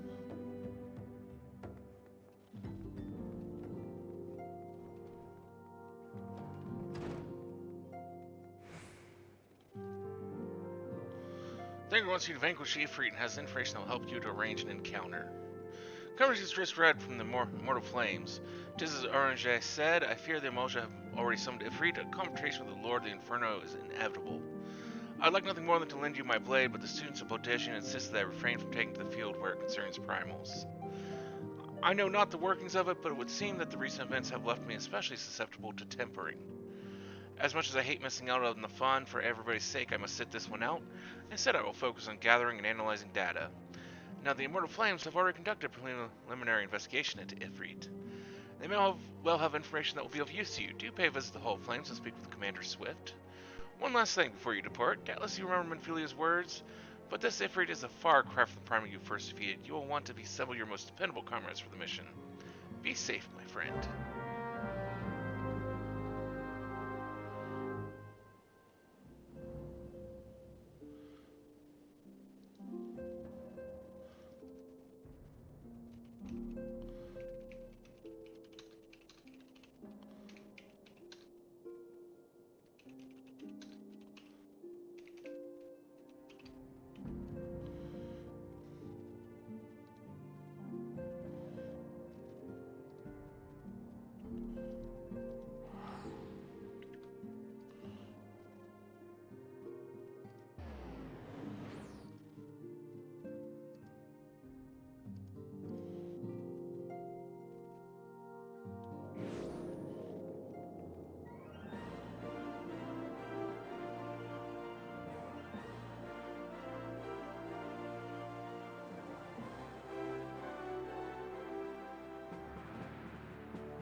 We thank you for coming. The Flame Journal will be heartened to hear that you have answered the call.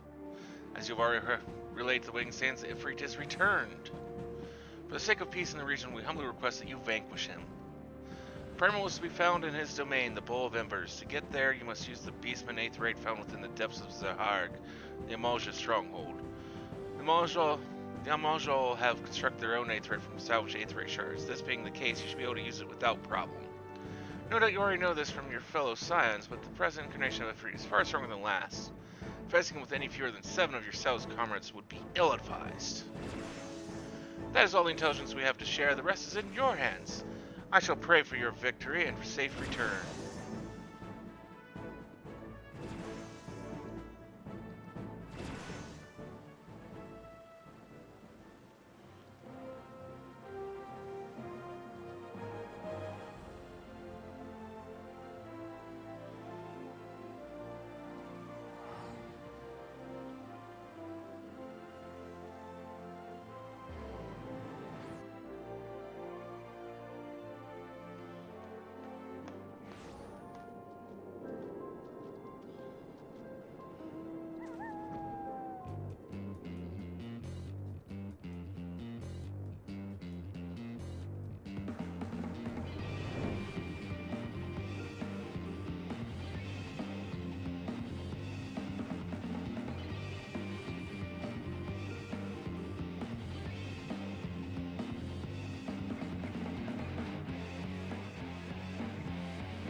Used to hitting a wall like that.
It's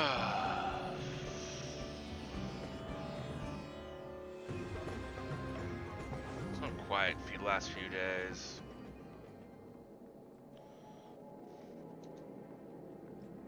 Which kind of sucks.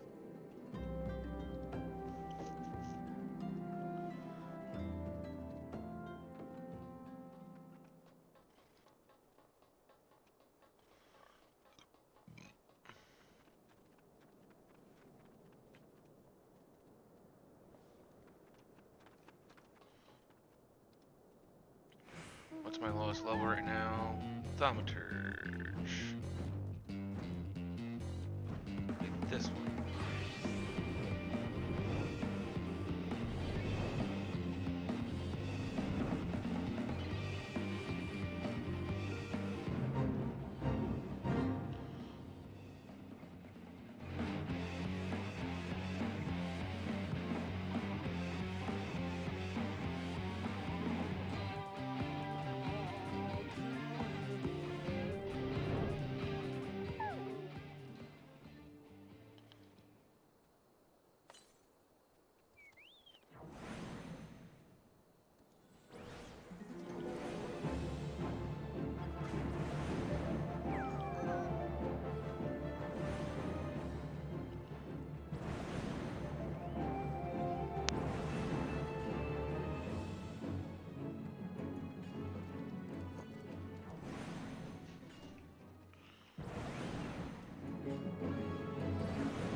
Both those fates are too high level for me.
Right, no. Level 7, those are perfect, actually.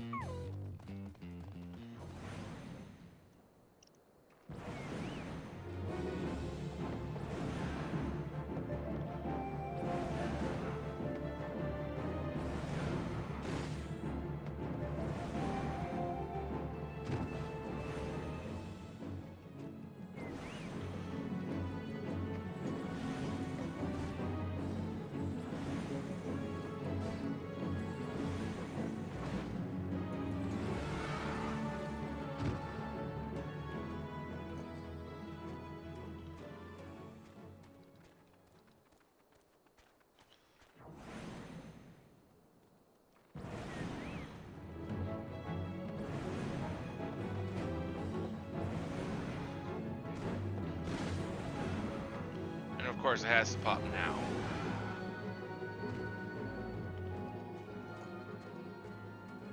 Come on, change. Oh, and battle's ready.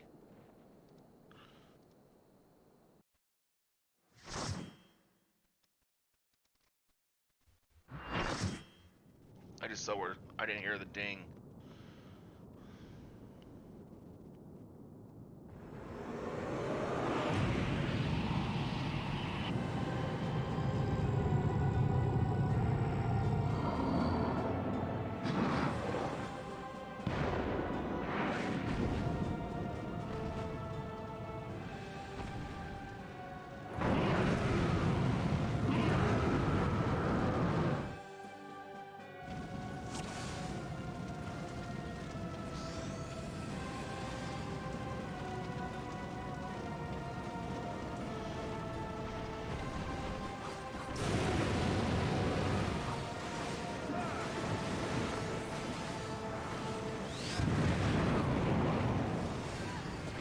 Don't knock me away, then I can't do damage to you.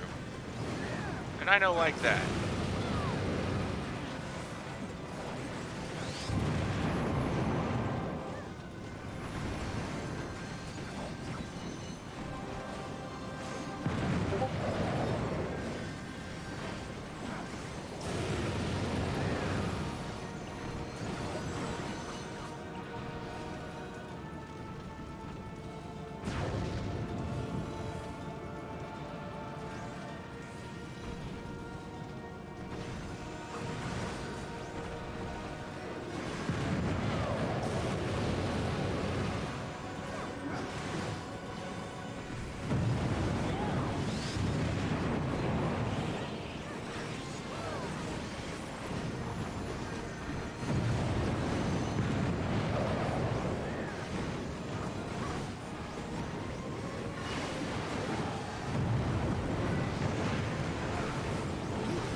Well, we at least avoided the insta-kill.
There we go.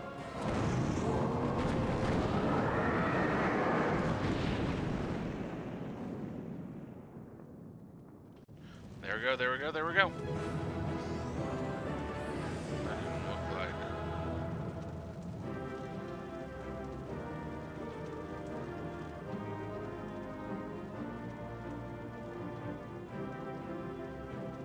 Actually, I should probably just gotten it for fodder to trade out.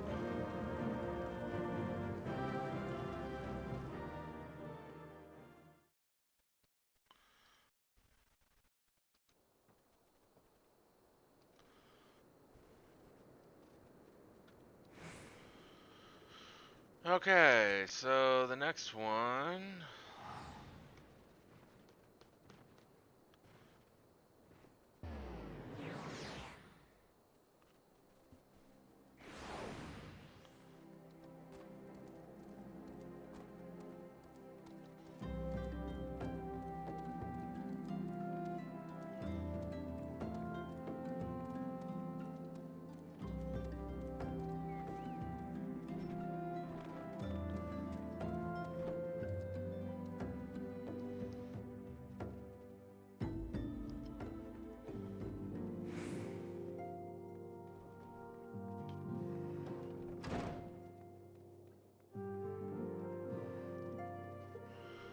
Dwalin would have you vanquish Garuda, who has returned, stronger and bloodthirstier than before. I hear you have triumphed over Ifrit. Of course, this is no less a feat than I would expect of a warrior of light, but well done all the same. No, I full had in mind to crack open a bottle of 1547 Bacchus. But the celebration must keep Garuda, I am afraid to say, has also returned. As you will know, Garuda's appetite for destruction far exceeds that of other primals. Not to dishearten you, but in her latest incarnation, that appetite has become nigh insatiable. In the short time since her return, she's already wreaked tremendous havoc. You must send her back to the Aether before she can do any more damage. In the meantime, Ida and I will assist the Order of the Twin Adders in their recovery effort. When you previously faced Garuda, 'twas the Enterprise that bore you through the storm that shielded her domain. Well, that storm was a spring breeze beside what she has breezed this time. No airship could hope to penetrate it. And so we must count ourselves fortunate that the Order of the Twin Adders chance to discover a Beastman Aetherite leading to the Howling Eye. Before you do all else, I suggest you pay a visit to the Adder's Nest and have words with Commander Halloy. He will be able to tell you about the said Aetherite, among other things. Make no mistake, the Lady of the Vortex will prove a formidable opponent, but I believe that you can weather the storm. May the 12 keep you safe.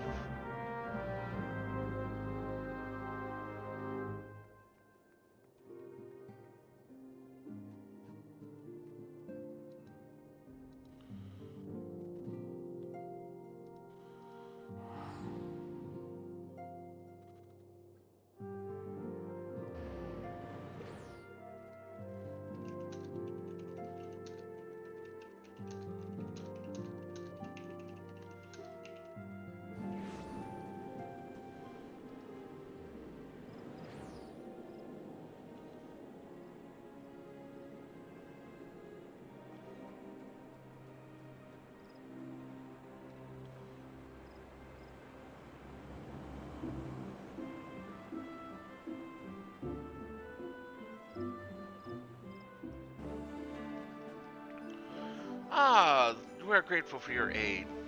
As you will already know, the cursed Ixal have summoned Garuda once more. Since her return, she has wasted no time unleashing her fury upon the region. Extensive damage has been reported in both the Twelveswood and Coerthis. She must be stopped, and soon, lest more lives be lost. In the name of the Elder Seats here, I humbly request you put an end to her reign of terror.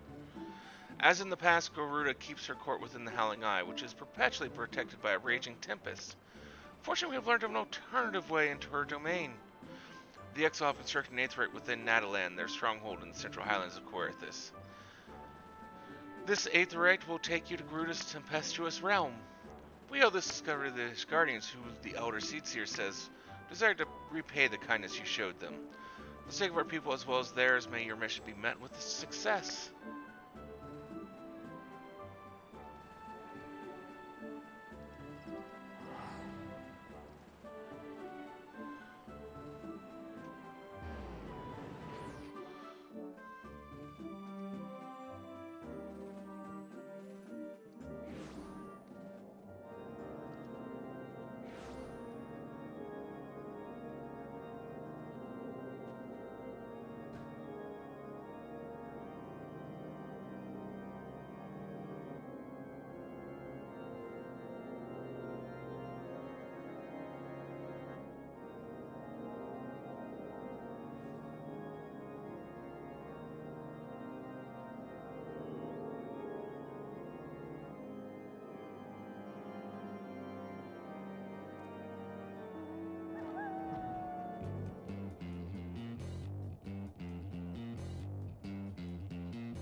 Yeah, Arcanist is closest to level.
Just gotta wait on the queue, however long that's gonna take.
There we go. There we go. I know this is boring, but it's like, what else am I to do? There's no one's in chat to talk to, and we gotta wait on this queue.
still invulnerable.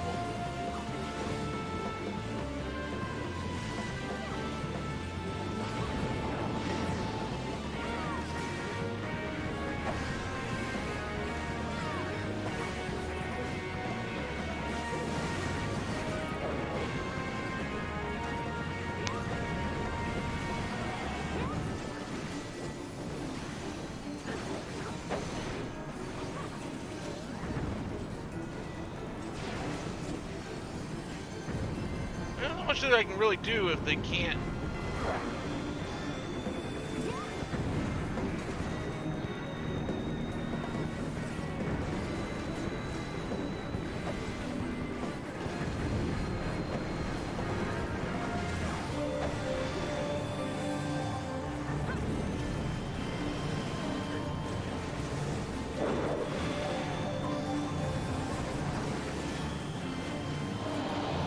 There we go, at least.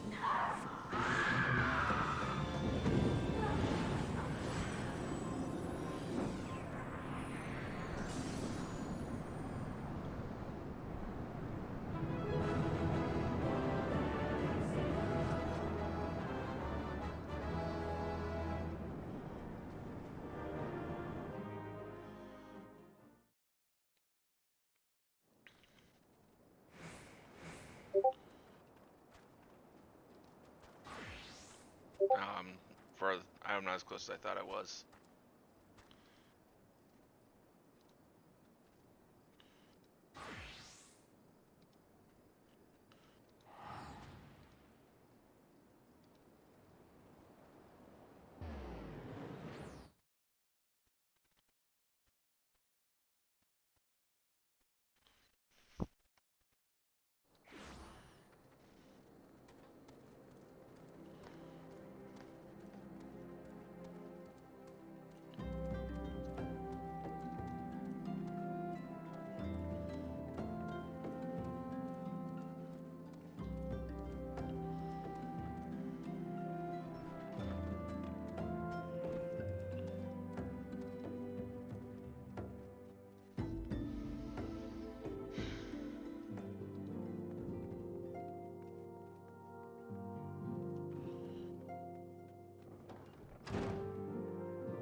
Ishla entrusts you with the titanic task of defeating a greatly strengthened Titan.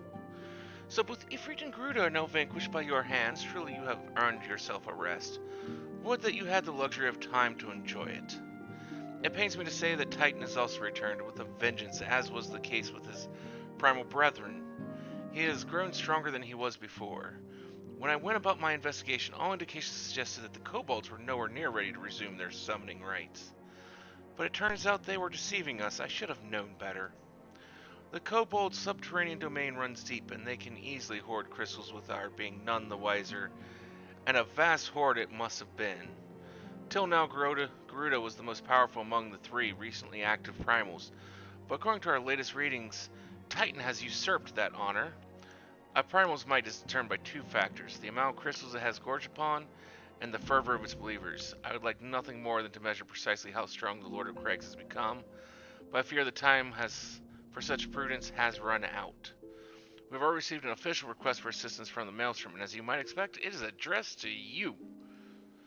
For your previous encounters with Titan, you have traveled to his domain by way of the Aetheryte first discovered by the Company of Heroes. Sad to say, this Aetheryte no longer seems to respond. But do not despair, for the Maelstrom has probably found another in its place. You will want to speak with Commander Riki at Maelstrom Command for the details. I cannot stress this enough, but Titan has grown fearsome strong. See to it you spare no preparation. Now this one, actually, I will go stick to Bard, because I hate melee on Titan just sucks so badly.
Corp Fox, your presence is most welcome. I'm chagrined that we must turn to you again to lay Titan low.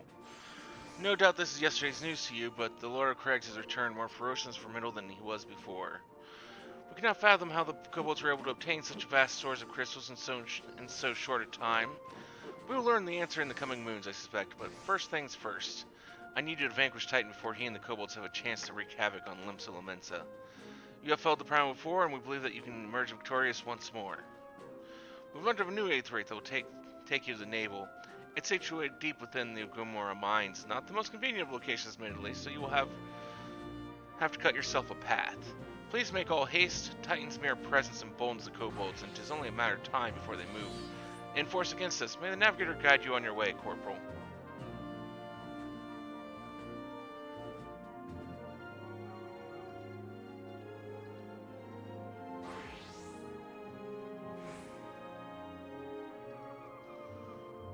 Yeah, well, I gotta do hunting log stuff.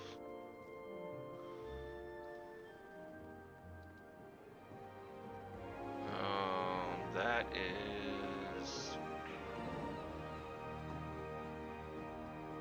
Outer Lanasia, which I've not attuned to.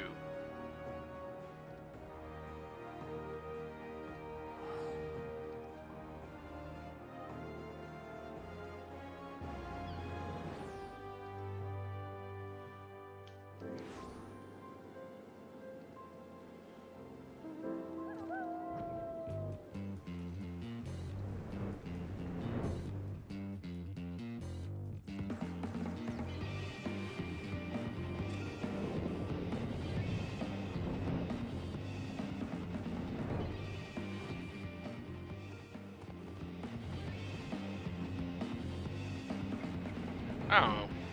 Let's try it for the hell of it. I'd have a better chance if I had better armor, but...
yeah, that was gonna hurt.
Well, that was fun.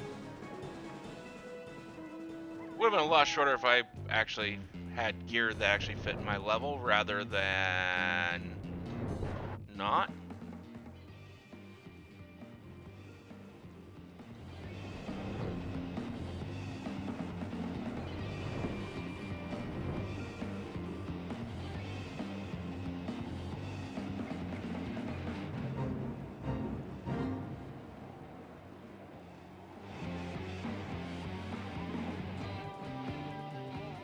Let's attune to this aetheryte so I have it.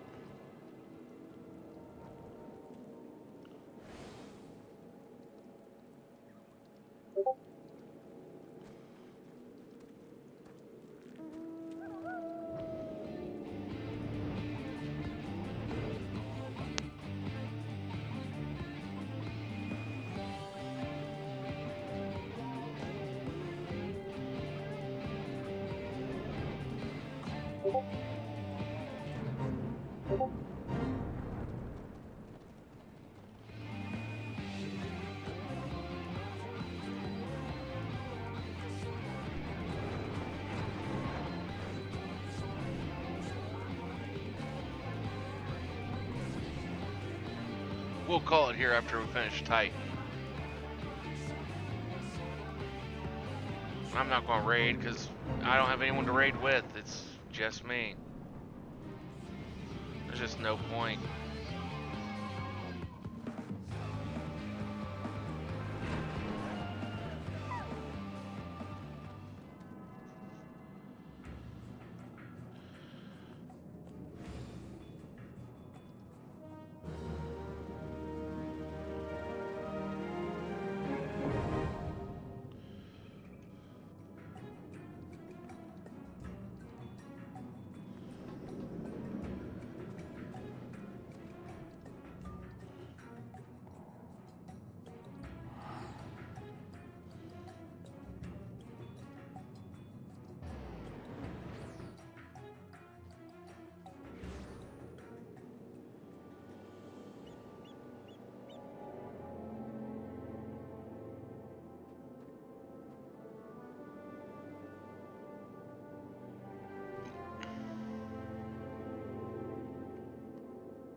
Let's see here. What do we... Gladiator looks like it's the furthest along.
At least I can say I accomplished getting many levels today.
we go.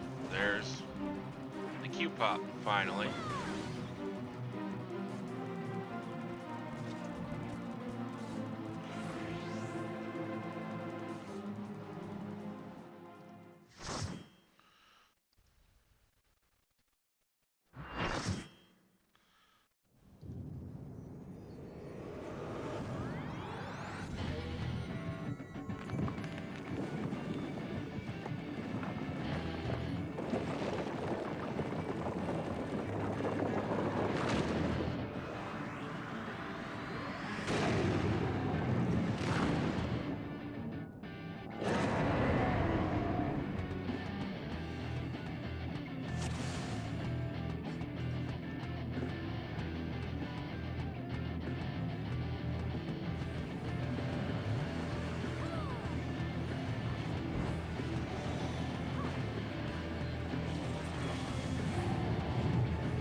When I first did this, I did this on satellite internet. My connection was so bad.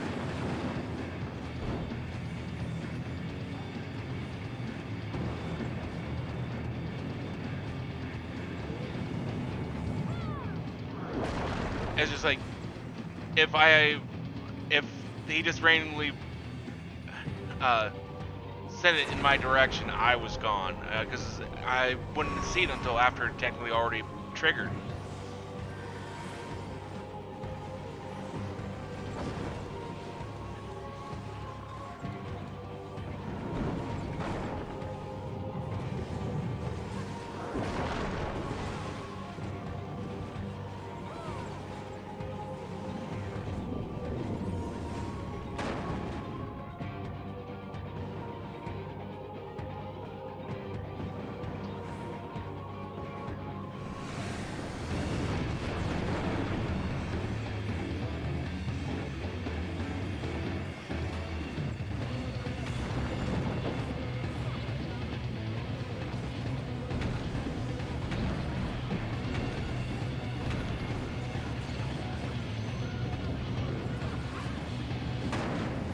Oh yeah, I was in that.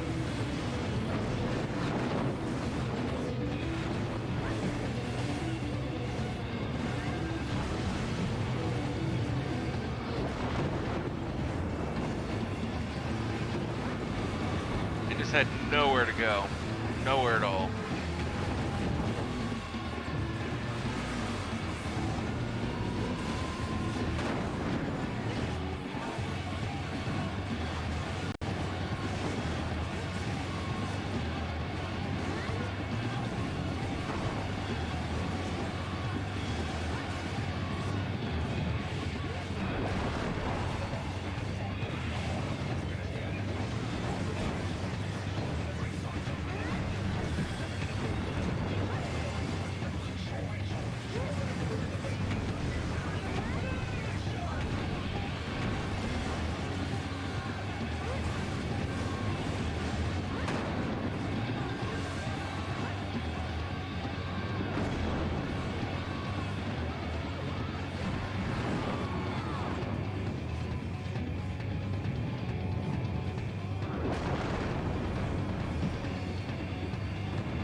At least they finally res me.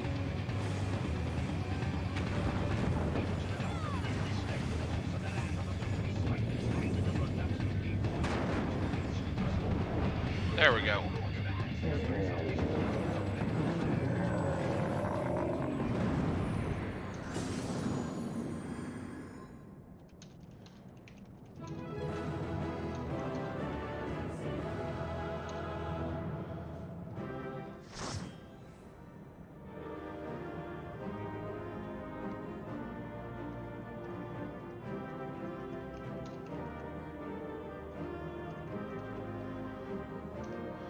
Well, I'd like to thank everyone who's here. Thank you for watching. Hopefully you guys will be here tomorrow. We'll be going back to Tales of Vesperia. Till then, I hope you all have a wonderful rest of your night.